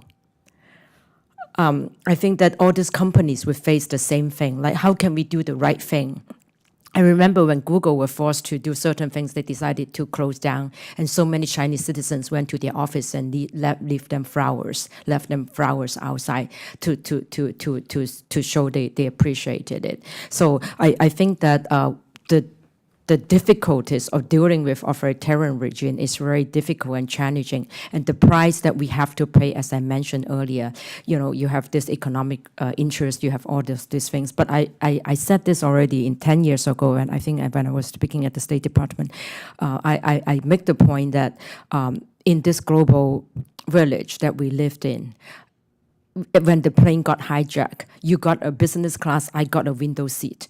We'll end up in the same place. So maybe today you think that human rights has nothing to do with you. And then you have the corporate interest, you have all of this. But by the end of the day, the Uyghurs, the Tibetans, the Mongolians, we are on the same boat in this Titanic. If it's sinking, we'll end up in the same place. And I remember at that time, people asked me to give an example. I said, if I have an example, that would be too late. So we saw the example during COVID. The violation of human rights of one medical doctor in Wuhan became the violation of human rights of every single human being on earth. So don't tell me it's just about China. Don't tell me just about Tiananmen. It's about now, it's about us. It's about all of us. So as many of the panelists just now, they eloquently mentioned, what we are talking about is not just some personal suffering. Yes, personal suffering, sadness. We talk about all of this and in our own way. But at the same time, this is beyond personal. personal. What the CCP is doing, imposing on each of our human beings, is beyond personal. It has broad implications when they change the narrative, when they change all of this, because that has a lot to do with nationalism. Like we look at Taiwan, with the increasing domestic crisis inside China, they started to play the nationalism card again. And this is about war peace, because public opinion about the regime's legitimacy is firmly based on the collective memory of the nation's past. When you expose the historical truth and historical facts to the people, domestically, internationally, I think even the Americans, sometimes they don't know all of this. They have this idea about, okay, we are not doing well, so we look for the alternatives. You saw that in the 1930s, and then you see it again now. When democracy is doing well, they look for alternatives. And then they were very hesitant to criticize the CCP. Sometimes they idealize it the other way. And I think that we need the education to expose, and then we need to convince the people that we are on the same boat in this. It's not just about China, and it's not just about some people feeling sad, the implications beyond. Thank you. I'll ask the others later if they wanted to comment on that, but we'll come back. But the Undersecretary does have to leave, unfortunately, and I thank her for being here and being such a good leader in her own right. Thank you. Thank you so much, Mr. Chairman, and thank you to each of our witnesses for your moving presentations and for the courage that drives you to carry forward in your vital work. I would like to pose one question to Geshe Monlum and just ask you, how do you think we can further prevent the spread of disinformation that aims to sow divisions within Tibetan communities among existing spiritual, political, and regional divides? And I would note this is an important new aspect of my mission as Special Coordinator for Tibetan Issues, thanks to the bipartisan Tibet Resolve Act.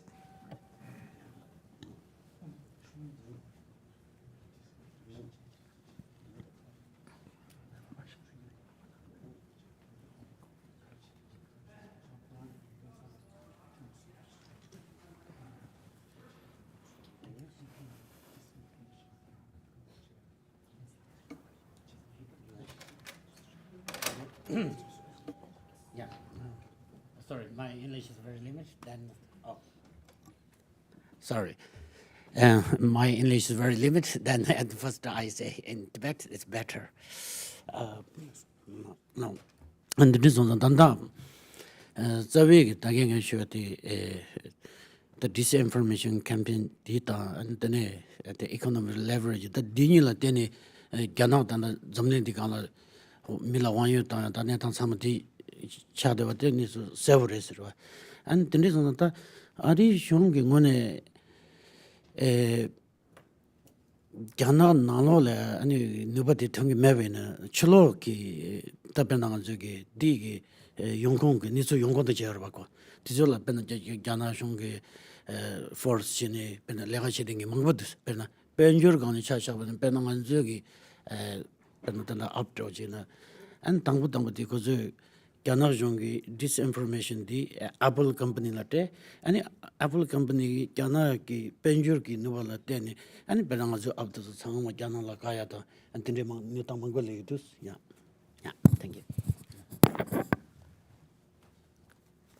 The disinformation that the Chinese government is conducting on Tibet matters is a matter of concern for all of us.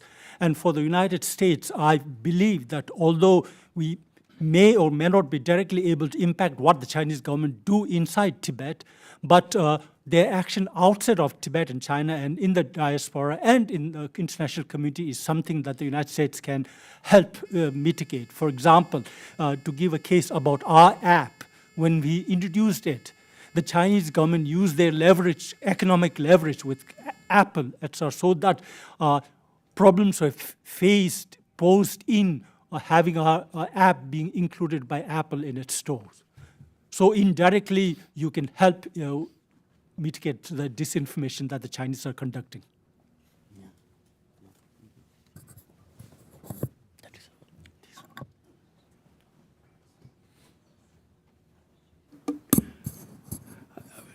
Co-Chair Merkley.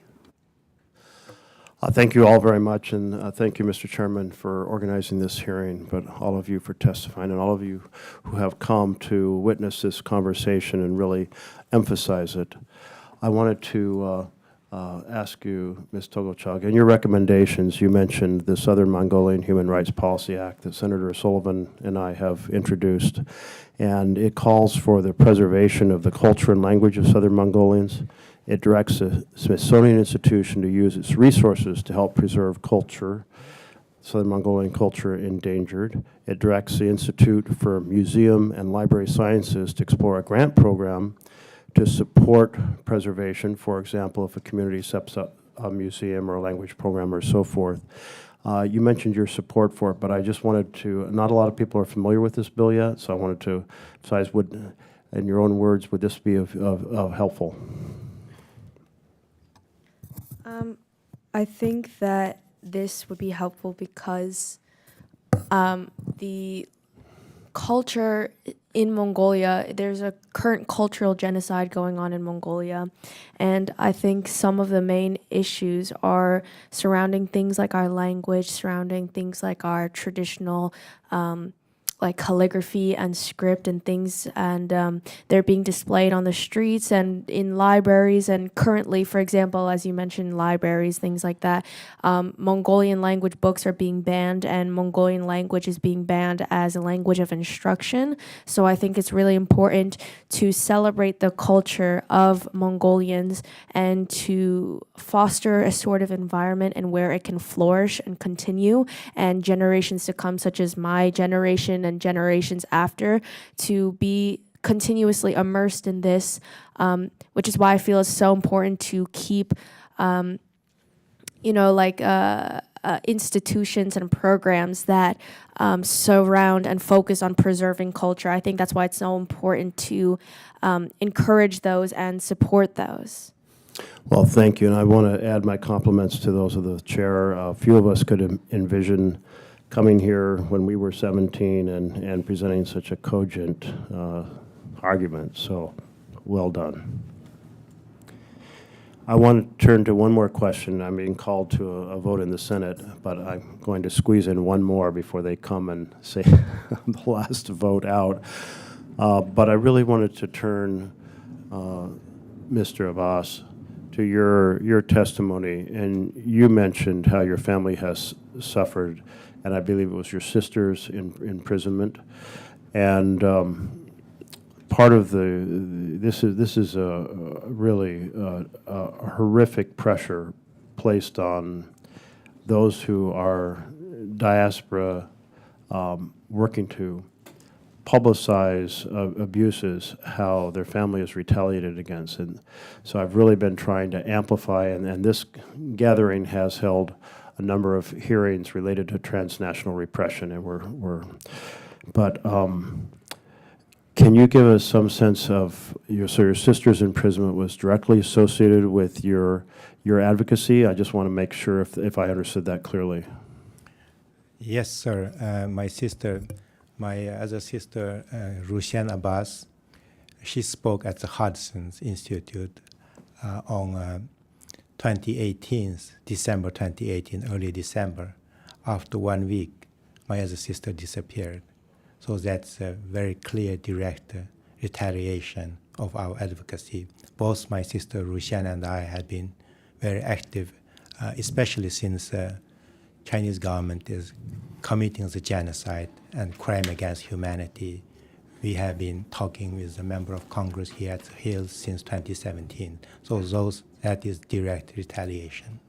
Well, advocates face great pressure, and we just want to keep acknowledging it, and in all of our dealings with China, press back against this tactic that is so completely unacceptable in our world. Congratulations on the celebration of the Uyghur Academy's 15th anniversary, and so well done. And I think the textbook series that you've worked on, is there any way to actually circulate that inside the Uyghur community in China, or is that basically impossible? Inside China is not possible because they are eliminating the Uyghur language teaching at schools. They were textbook created by our prominent Uyghur scholars, like we have Yalkun Rose's son here. Basically, he was leading the effort, and the Chinese government has been destroying all those textbooks, and there's no language school teaching in China. So this textbook series, we, based on the spirit of those language textbooks, developed back home, and we developed here to use in diaspora. If there is any possibility, we would love to, use that in back home, basically. Well, it's very powerful, all the work you're doing to connect the diaspora community together. So well done, and I know that's true in a number of other cultural situations. I apologize, I have more questions, but I'll submit them for the record, and I'll submit my opening remarks for the record as well, if that's okay. Absolutely. Thank you, Mr. Chairman. Thank you, Mr. Co-Chair. Jennifer Wexton is online. She's a commissioner, as you all know, and has been outstanding leader, particularly on the Uyghurs. I'd like to yield to her. Jennifer?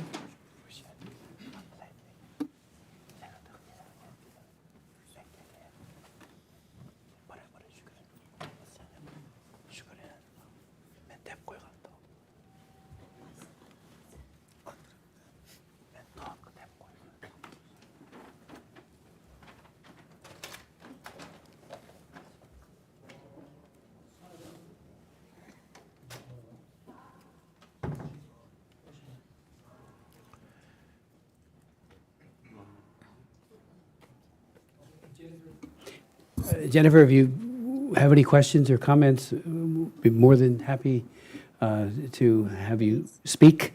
Thank you, Mr. Chairman. Oh, there she is. As members of the committee already know, last year I was diagnosed with progressive supranuclear palsy, or PSP. I describe it as Parkinson's on steroids, and I don't recommend it. PSP makes it very difficult for me to speak, so I use an assistive app so that I can participate and you can understand me. I want to thank the chair and co-chair for allowing me to do so today. The CCP's manipulation of history and suppression of dissent not only affects those within China, but also reverberates through diaspora communities worldwide. Whether through lawfare, transnational repression, or forced assimilation policies, the CCP seeks to erase voices of resistance. The United States has a role to play in preserving these voices and holding the CCP accountable. This question is for the entire panel. Please go one after another. What role can U.S. policies play in amplifying the voices of those documenting and resisting CCP human rights abuses, particularly for Uyghurs, Tibetans, and Southern Mongolians?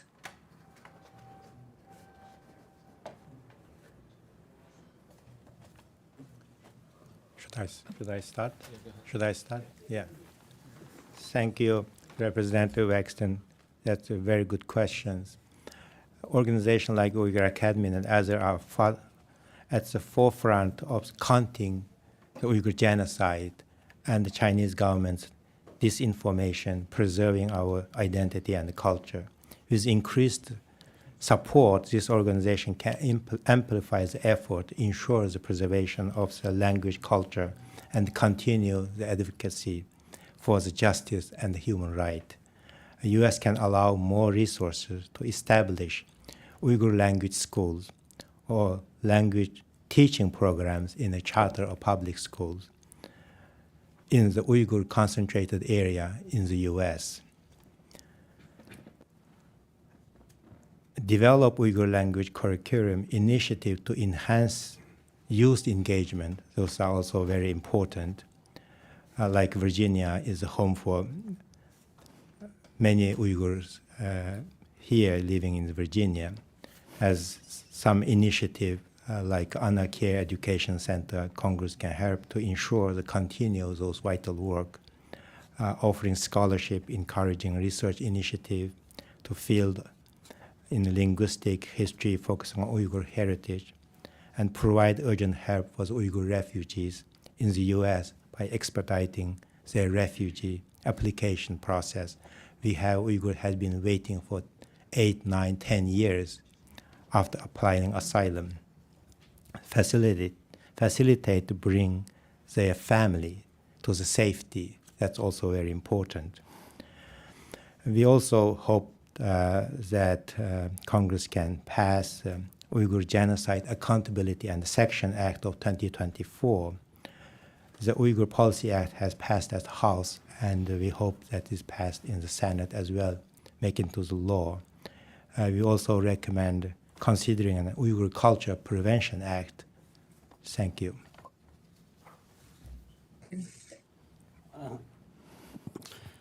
Under the Jugi Chudang region, the Junichella, the Pure Nalo, Negabla, Tangas of Sonjab Kalikaku Shivers, and the nations and Tangas of Chelone, Tangas de Sonjab Chasanchi, Tudus, and the nations of the Arishonta and Degi, Gagab the Zogi, and Mazugi, Nopshoko Lombasusu, you think Penangas of Pavatozolia, and Gay region Jayaki, Mixirki. The Takars and Tunjur Oramchi, not when the Pemas of Pentoshim with this, and you what things then truly down the Red on Derrick on Yamazola, Roger Jetovina, and on the pure Nalola Chemotum in Chiloning of the Chazan at the Yamba Meba Sonjabia Chene, and you magic tending on the Perla to Shariris, and the doing on the Chazan Pipa, Bure Joji, the Pemancification with this. Congresswoman, I have two recommendations for what the U.S. can do, given that the destruction of Tibetan culture inside Tibet is something that we cannot directly do anything. Those of us in exile, we have the capacity and the resources to preserve and promote Tibetan language and culture. And therefore, anything that can be done to help support this endeavor in exile where we have the resources and opportunity, that will be appreciated. Secondly, and in particular, if there can be assistance by the United States to help procure technological equipment, etc., that can enable those of us in exile to continue our work on preservation of Tibetan culture and language and way of life in this new modern technological world. That will be very useful for us in preserving Tibetan language culture and helping to do something that the Chinese government is destroying inside Tibet.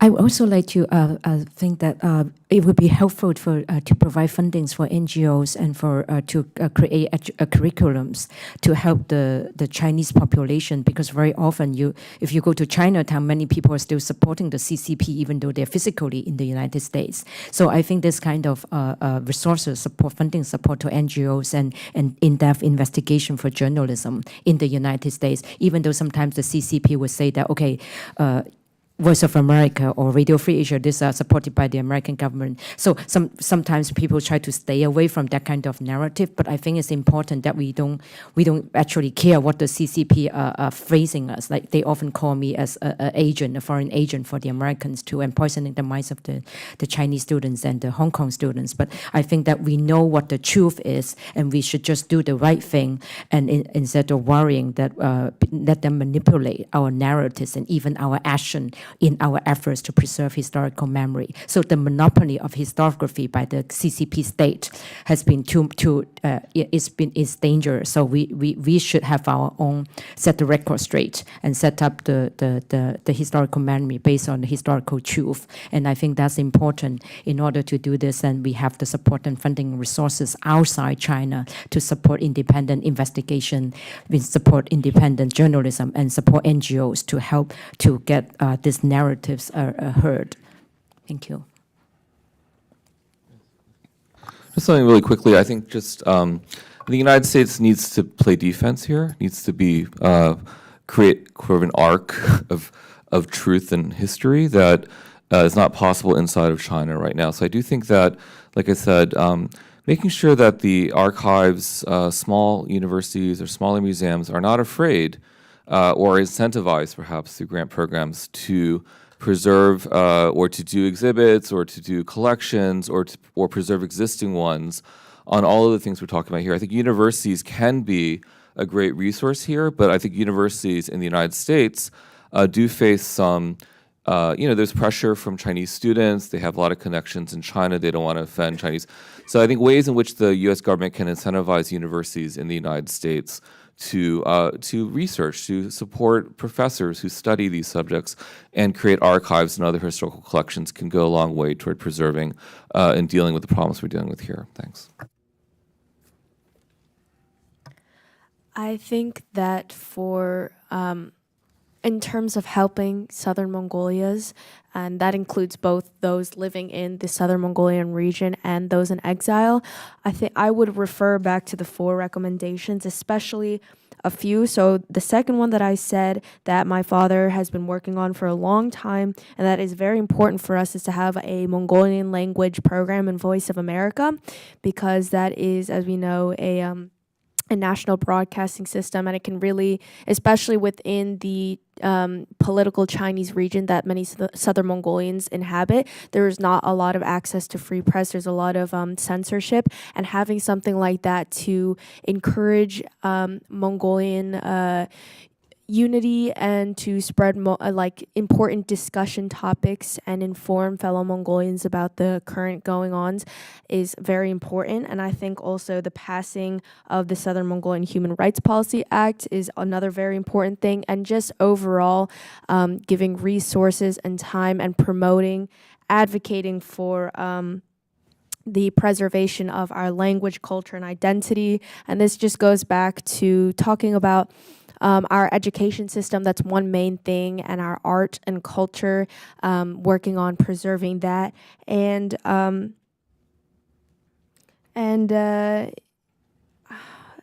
just, yeah, sorry, I don't know what I was gonna say after that, but yeah, thank you. Jennifer, any other questions, Jennifer?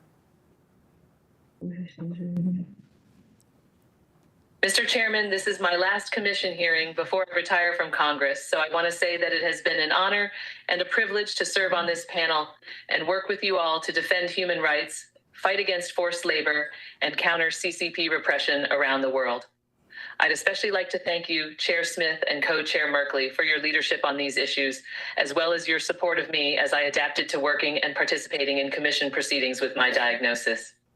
This commission has been such a breath of fresh air of bipartisanship here on the Hill for me, and I am especially proud of our work to defend Uyghur human rights.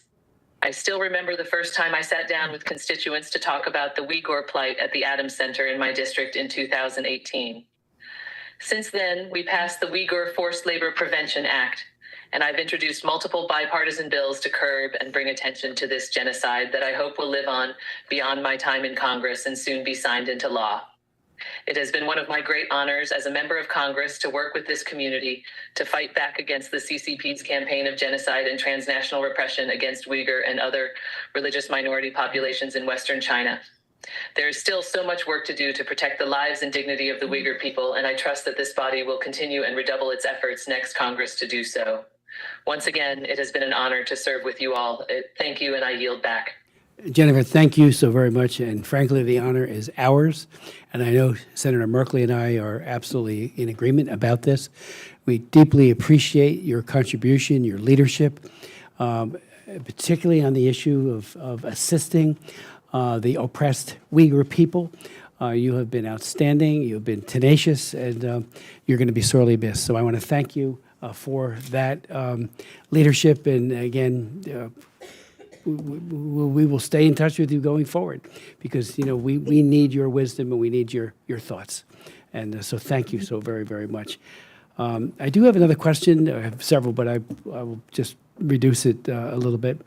I asked earlier about the corporate complicity in not only human rights abuse, the enabling that it actually occurs when Xi Jinping and company take a look at corporate America and say, see no evil, hear no evil. They really couldn't care less. They just want to make more money. And I'm all for capitalism, but it ought to be based on principle. And I think ditto for our academic community. Julian Koo, I think I'm glad you were able to say Stanford has been speaking up in the case. You might want to tell us who the law firm or firms are that the Chinese Communist Party has hired to in the case. But I remember back in the early 1980s when Stephen Mosher broke the story about the horrific forced abortion policy of the Chinese Communist Party. He was seeking his Stanford doctorate. That's how he got there. He exposed it. 60 Minutes did a big piece on it. PBS did another huge piece on it, all recognizing that Mosher broke a story of depravity, where the Communist Party was killing unborn babies and ripping babies out of their mother's wombs, and women were fleeing, and we know it's used as a part of the genocide against the Uyghurs and the Tibetans. I remember when John Avedon wrote a piece, an op-ed, talked about the rape of Tibet was the name of his piece, and he talked about how just one little child after another was being killed by the Chinese Communist Party to enhance the Han displacement, because if you kill people, you don't have a population anymore. And if you kill them while they're unborn and destroy their mothers' lives in the meantime. Well, Stephen Mosher broke that story, and he was thrown out of the doctorate program at Stanford. Matter of fact, it was so bad, and I raised it repeatedly. I've been here since 1980. Repeatedly, the Wall Street Journal did a piece called Stanford Morality, and talked about how complicit and how weak they were in not backing up their doctorate candidate who just broke a human rights abuse story because they wanted to have access. We saw a very similar kind of complicity with the Confucius Institutes. I've chaired 4 or 5 hearings on that. We had NYU testify because they've got a very large campus in Shanghai, which I actually went and spoke at. But frankly, in order to have access, they look the other way with regards to horrific abuse, and while doing that, the record which you have chronicled and are continuing to chronicle so well, then gets shunted aside. And as I mentioned before, the way Google, I actually, during my hearing, on the big screen in the Foreign Affairs Committee room, 2172, we showed the 2 Googles. If you Googled in the United States and you Googled Tiananmen Square, you got a story that was terrible, which they deny to this day. If you Googled in China using their, you got nothing but pretty pictures. And it just, what a distortion of history and reality. And I don't think they've learned their lesson, many of our corporate leaders, and they continue to flock just to make money to Beijing and to Xi Jinping. So if any of you want to speak to that, because I think that distorts the historical record, because things that never get recorded, and you're doing it to the best of your abilities, it just never gets, but on the Confucius Centers, there seems to be an awakening occurring among our colleges and universities. We invited several to testify at our hearings. Some wouldn't come. Say, what are you doing? This is soft power on the part of Beijing. And it also is a way of going after their diaspora. One other thing, we have a bill that passed the House, bipartisan, called the H-Keto bill. It deals with the 3 missions of the Chinese so-called economic side in San Francisco, New York, and Washington. It passed overwhelmingly in the House. We can't get it out of the Senate. It's being blocked by the Senate Foreign Relations Committee as we meet here today. And we know some people in the State Department don't want it, which I find, here they are. They're using that as a way of affecting, and I would say malaffecting, the diaspora here in the United States. They track them, and do all kinds of, and we saw it at APEC, at the summit, when they were organizing the anti efforts, against the human rights activists who were trying to really make a difference there. So, and one final thing, Dr. Monlam, part of that history has to be the history of torture by the Chinese Communist Party, which, Manfred Nowak, the Special Rapporteur for the UN, and others have chronicled. But we've got to keep that front and center. If you're arrested, you're likely to be tortured. If you're a political religious prisoner, you will be tortured. And it's the chair. We've had hearings on the chair, the infamous chair employed by the Chinese Communist Party. I mean, they've perfected means of extracting hurt. We had a woman, as you know, and our next Secretary of State, assuming, and I think he'll get confirmed. He and I had a hearing, but he was chair, I was co-chair then. And we heard from a woman who talked about, she was a Uyghur, and she was being tortured, and she kept saying, why are you doing this? And they said, because you're a Uyghur, because you're a Muslim. And that's why they were torturing her, putting things, indescribable tortures being done to her. We had a Buddhist monk, Paulden Gyatso, who I invited to one of our hearings years ago, and he was stopped by the police here, the security, the Capitol Police, because he brought a cattle prod to show this is what they do to us when we're in prison. So I had to go down, and we got him through the security, and I said, he's showing us what they do with this cattle prod, and this is Xi Jinping and his predecessors that have done this. So again, as the chronicling of history occurs, let's not forget, and I know you won't forget because you don't forget, just how the torture that is unspeakable, that is Nazi-like by the Chinese Communist Party. We love the Chinese people. They deserve better than the Chinese Communist Party. And again, you guys, you ladies and gentlemen, are doing an amazing job in doing that. So I think Dr. Rabas wants to say something. Thank you so much, Congressman Smith.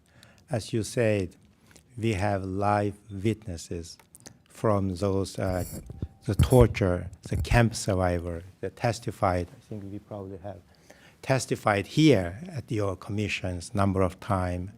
Basically, that's what the ruthless the CCP is. With regard to the U.S. company, they're continue conducting business. They're ignoring the ongoing Uyghur genocide, and they're aiding spread of misinformation. That's because the Chinese government has very powerful propaganda machines, and the disinformation, long arm has been in the U.S. using our platform, the Facebook, the X, the social media. I think it is essential to support educational campaign. For example, they also have a very long arm in the university, as you mentioned. Right? Uyghur Academy, since 2017, we have been organizing the conference and educating. For example, we had at Columbia University, at Harvard University, at Yale, Indiana University, George Washington Universities. We have been doing that. Basically, it is essential for the Congress to support and enhance the educational campaign to raise awareness about the plight of the Uyghur people, about the genocide, so those companies can hear, the universities, students, the professor can know firsthand from us. Thank you so much.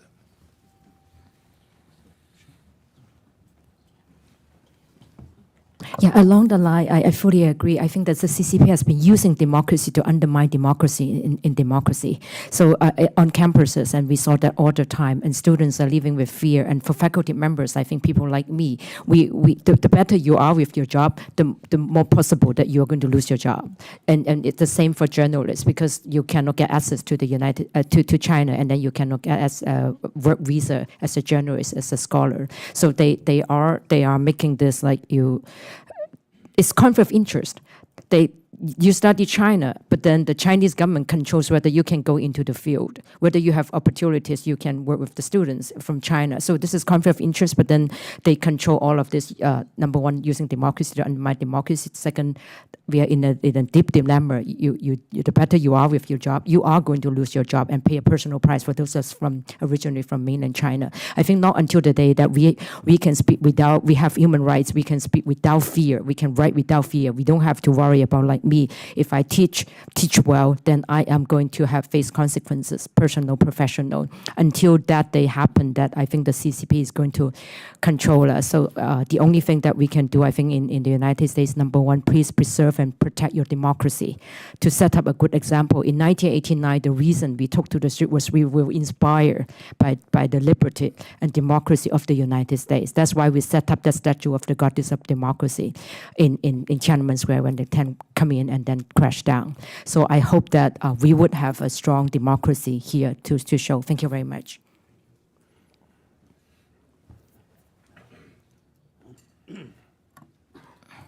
Under the Jana Nanoke, the Nisu Chitang and Nisu China, Page Lochus, Jani, Mancho Dakosi, Tatoni, Gojab to go to Chitang Chan, and there is on the Tangan Zug in Divilum Truju in Nano like Janaki.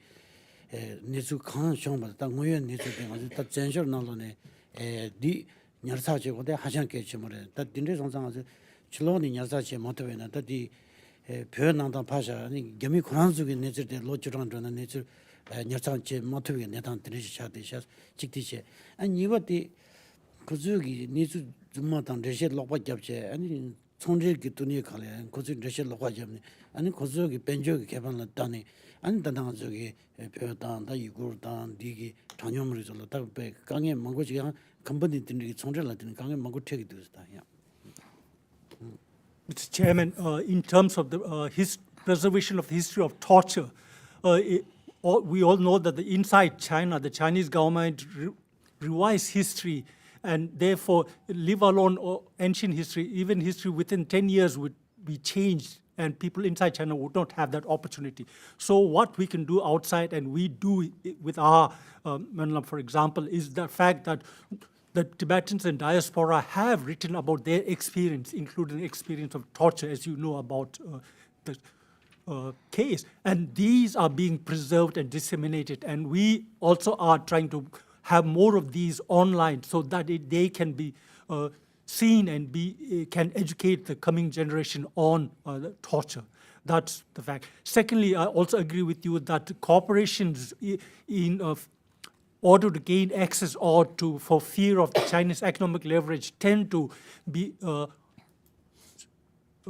go after Chinese disinformation and therefore create situations outside. And these, for example, those of us also working on Tibetan language and culture outside also face problems with these corporations because of Chinese disinformation that they tend to be believing either because of disinformation itself or because of economic leverage.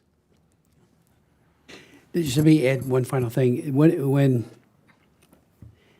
President Bill Clinton invited Cho Ha-tien, who was the defense minister for China, to the White House, gave him a 19-gun salute.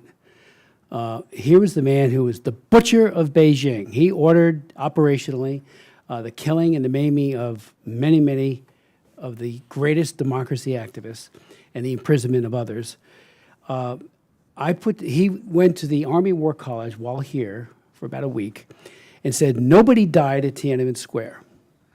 Now, I read the People's Daily in English. It was all over, in their media, how he's taking Washington by storm. So I put together a hearing in 2 days. We had people who lived it. We had a Time magazine correspondent who was there at the square. We had a People's Daily reporter who tried to report and went to prison for it and finally got out through a way that was just amazing and came to freedom. And they all bore witness. And we invited Cho Ha-tien to come and testify, or anybody from the Chinese embassy. And they didn't send anybody. He certainly, so we had an empty chair. But it was a reminder anew that how brazen they are, that they can lie in the biggest of way. The bigger the lie, the better. Again, Nazi-like, because they were always about the big lie. And so many gullible people just buy into it. Again, I don't know why Bill Clinton had him there. It was terrible. He delinked human rights from trade on May 26, 1994, which was a terrible misdeed on his part. That's when we, in my opinion, lost China. And I'm not being partisan. Others have been not as weak, but weak who have sat in the White House.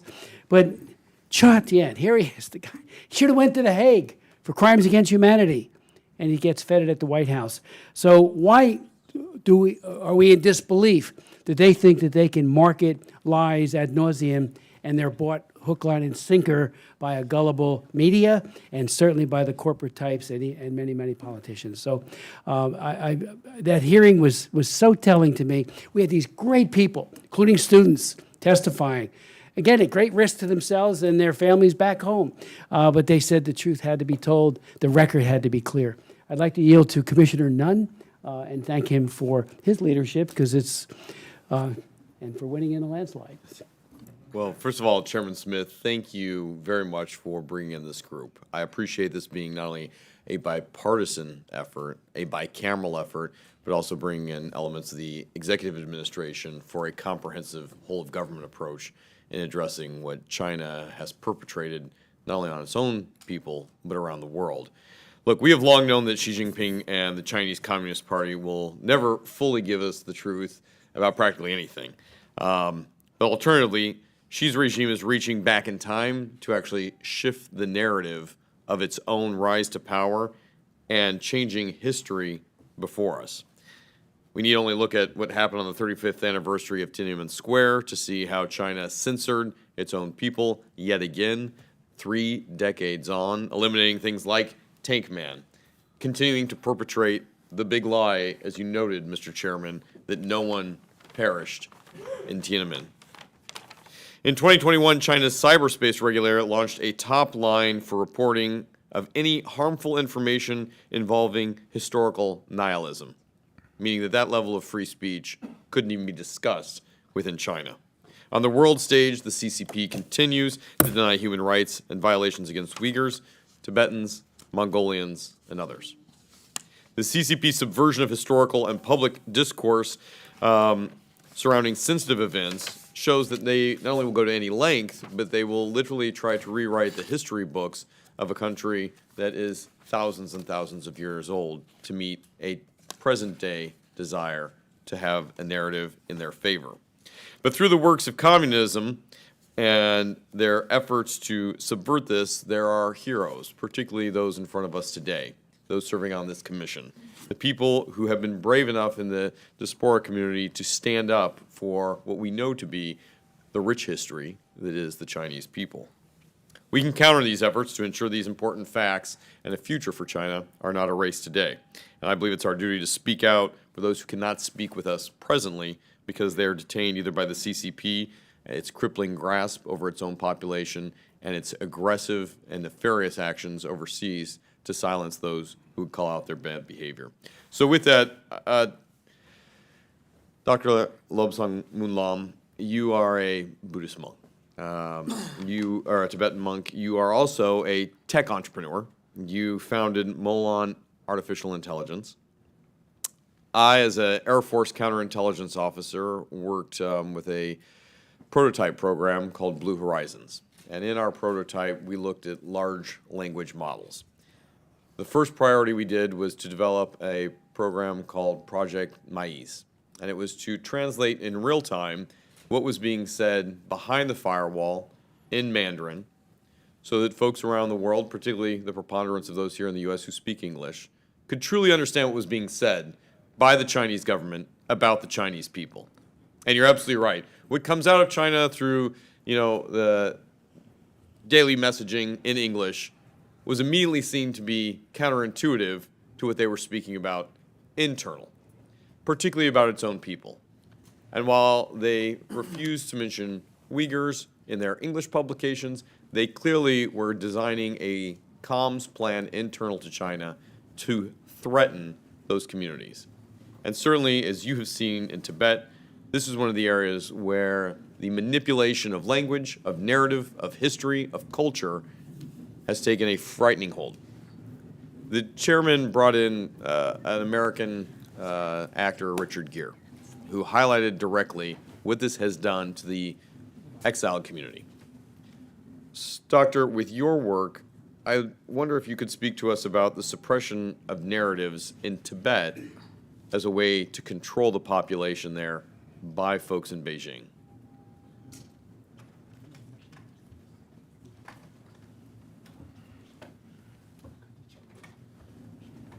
Yeah. No. Thank you. Thank you. Yeah.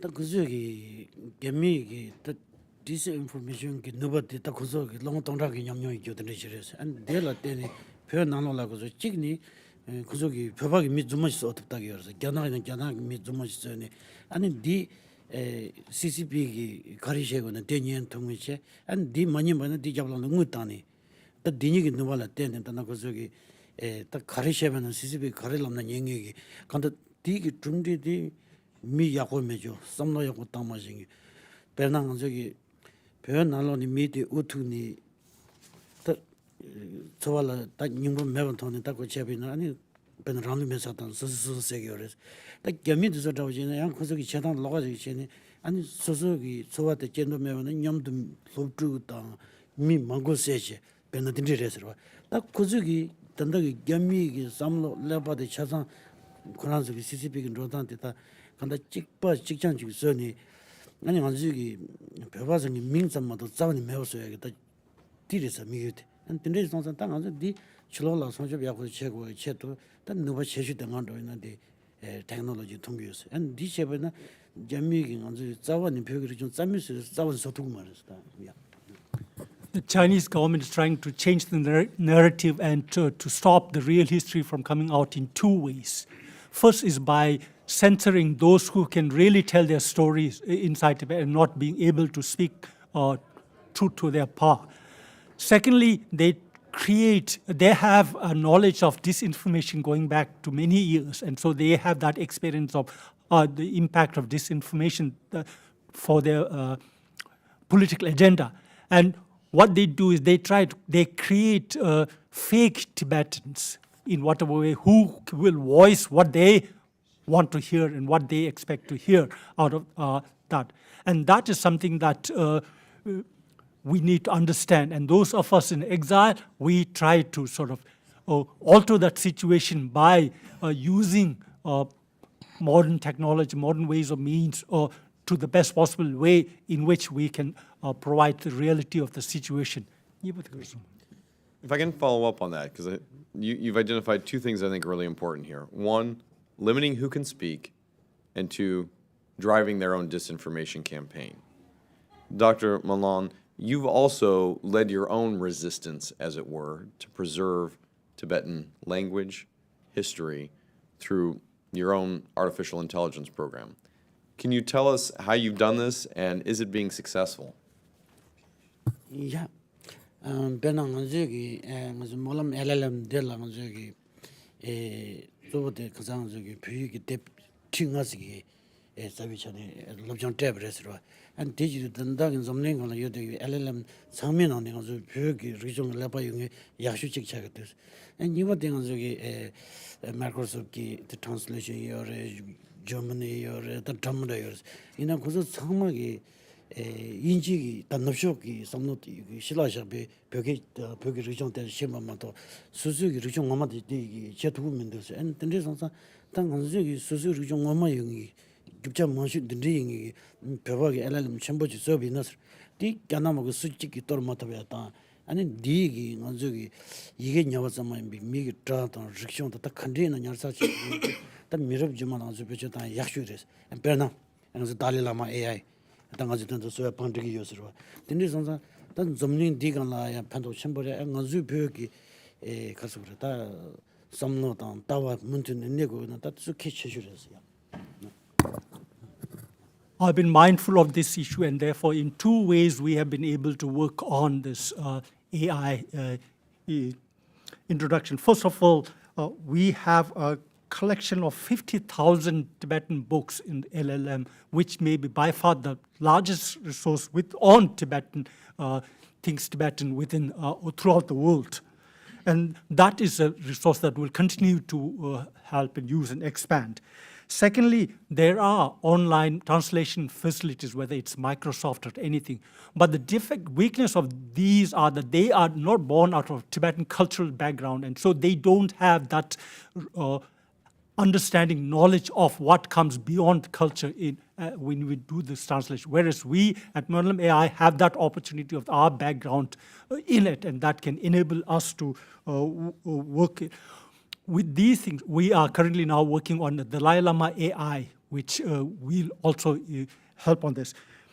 These are ways in which we are able to work outside of China, where the Chinese government cannot stop us, and we are able to do this. Within Tibet, within China, they cannot do that. Very good. Doctor, I want to applaud you, first of all, for developing this. Your career of sacrifice and service goes a long ways, not only to preserving your heritage here, but to being able to ensure that it can survive on well into the future. It's also a best practice. It's something that we should take as a playbook model to other communities who also need to be able to preserve themselves in the front of what is happening by the CCP to stamp out an entire national history. I'd like to speak to the next generation on this. You know, Ms. Tagosho, you are a Mongolian diaspora who has come to the United States. You have seen your history through your family, through the practices that you're having, but even far, far away from China and Mongolia here in the United States, I wonder if you would share your experience on how you've been able to, A, learn about your history, preserve it, and then maybe share with us how the Chinese have even targeted you here far away from Beijing. Well, it's, as I said in my testimony, it is very difficult to preserve Mongolian culture here, especially my family likes to say we are a minority within a minority. To begin with, there's not many Mongolians in New York or the East Coast alone, and let alone considering that there's even less Southern Mongolians. So it is a bit difficult, and growing up, I learned Mongolian, but over time, it's a difficult struggle, or like a difficult juxtaposition being both Southern Mongolian and American, because as I attended school, my older sister, her mother tongue was Mongolian, so she had a difficult time making friends, and therefore English had to become our primary language, and over time we lost that aspect of our identity, which is just really it's really unfortunate because it's such an important and like keystone aspect of a cultures. But besides that, we continue with our traditions, and though we might be far, far away, we still, thanks to technological advancements, we can still call our family for Chagansar, and we still celebrate that every single year.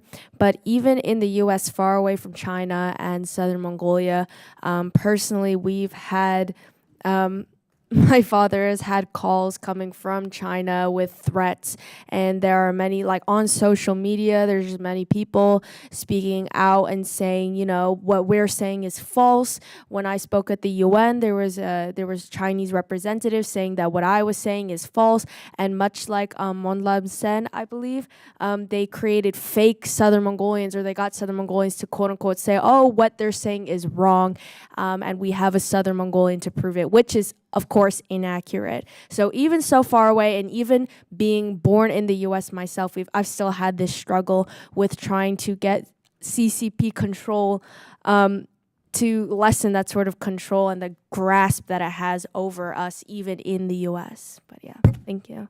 Doctor, yeah. Yes, thank you, Representative Nutt.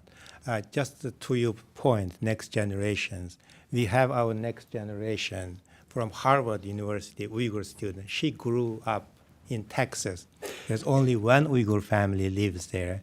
She only speaks barely Uyghurs at home, and she attended our summer school last year in Ankara, 2-week Uyghur language and culture summer school. After the summer school, maybe if you, with your permission, do you want to hear directly with Chairman? With the Chairman's permission. Okay. Could you please share your experience? Please introduce yourself. Yeah, introduce yourself. And what you're studying, where you're studying, and then share And your what you're doing. experience. Yeah. Yeah. Please. First of all, thank you so much, Rishataka, for introducing me. Thank you so much for the Congressional-Executive Commission for having this hearing in the first place, and Congressman Smith for leading all of this. So my name is Kausar. I'm a current junior undergrad at Harvard studying history and social anthropology. So I'm interested in possibly being a historian, maybe going to policy law, and I also write for the Harvard Crimson as a columnist. So a lot of these things, as a result of just this immersion, just the summer after my freshman year of college, I was able to really integrate the Uyghur identity and just the Uyghur culture into the work I'm doing. I write articles on the Crimson about being Uyghur. I write and speak at the Institute of Politics anytime there's anyone that I would like to question. I also incorporate that. So just a result of that, it's made me a lot more aware. And I think that for many other Uyghur youth that participate in these programs through Uyghur Academy, it allows for so much more consciousness of who they are. So like my personal experience is as a result of growing up in Texas, I didn't really have any Uyghur friends my own age, naturally. And so after coming to Turkey, which was the first time I even left the United States for that matter, I was able to meet other Uyghur youth who are so passionate. And as a result, we do so much activism together. We've traveled to Turkey together, doing so many other projects, and I'm currently working on an Uyghur organization called Rawan Mentorship, where we, as Uyghur youth that attend schools like Cornell and Carnegie Mellon and MIT as well, we've kind of come together to mentor other Uyghur youth to be able to achieve academic and professional success while also embodying the Uyghur identity in their work. So for example, we allowed a student to be able to get an internship this past summer at the Library of Congress, where she wrote about her Uyghur identity. And that same student ended up getting an acceptance to Princeton just last week. So she'll be attending that university as well. And then, on top of that, we also work on allowing Uyghur high schoolers to get involved in tech. So Monlam AI is a lot of what they were inspired by, actually. Yeah. So they created an optical character recognition software for analyzing the Uyghur script. And as a historian or aspiring historian, this is going to be so helpful for me in terms of analyzing Uyghur script as well. So a lot of even high schoolers as Uyghurs are developing this through this program and mentorship that we're doing. So a lot of this work would not have been possible without even being able to go to this and having this awareness of my people's history, my people's culture. The basis of why I study what I study is to pay homage to the Uyghurs who are detained, the Uyghurs who are in concentration camps, simply for studying and writing about things as simple as, or not even simple really, but something as vital to Uyghur identity, such as shrines or mosques, and all of which have been obviously demolished, but the scholars that studied them are now behind bars. And so it is for them that I do the work I do. And thank you so much. Thank you, Erasure. Yeah. Just with that, this is a program supported by USAID and USIP. We did that last year in Ankara and also this year in Istanbul. However, we don't know next year we're going to have fund to continue this program, so to your attention. And in terms of artificial intelligence, the current modern technology, we also, to your point earlier, we, Uyghur Academy, also initiated to collaborate with an AI company, basically. We started giving them digital books. We have thousands of Uyghur language textbooks, books basically in diaspora, many in Turkey. And however, this company was going to collaborate with us. They changed the leadership. Now they become quiet. Yeah. So we, again, need continued support. So, Thank you.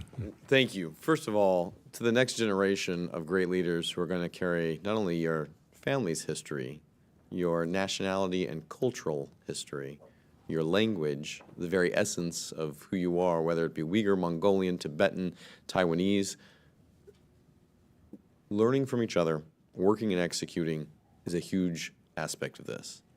Also working to counter the false narrative that is being provided.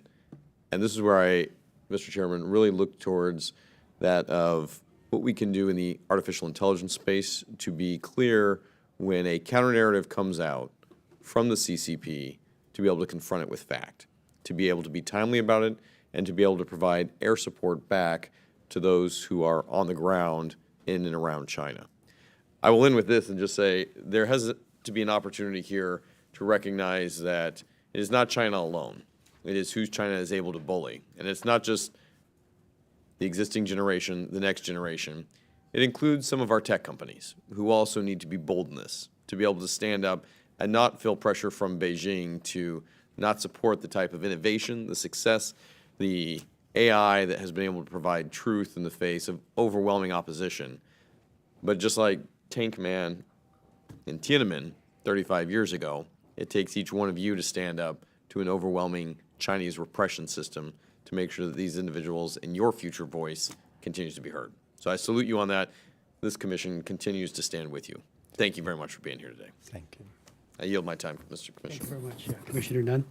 Let me just thank you, Kosar Yassin. Thank you for your very fine intervention. Your comments are fantastic, off the cuff. If there's anything else any of you would like to add before we conclude, I just want to underscore that, the commission, and thankfully it's in a bipartisan, bicameral way, and with the executive branch, we really have to redouble our efforts. The Chinese people deserve better than the Chinese Communist Party. And, injustice need not be forever. And as you continue to speak out, as you do so eloquently for those who are at risk by chronicling the history and making sure it's accurate, you really do a huge service to humanity. And so thank you, because it's hard work.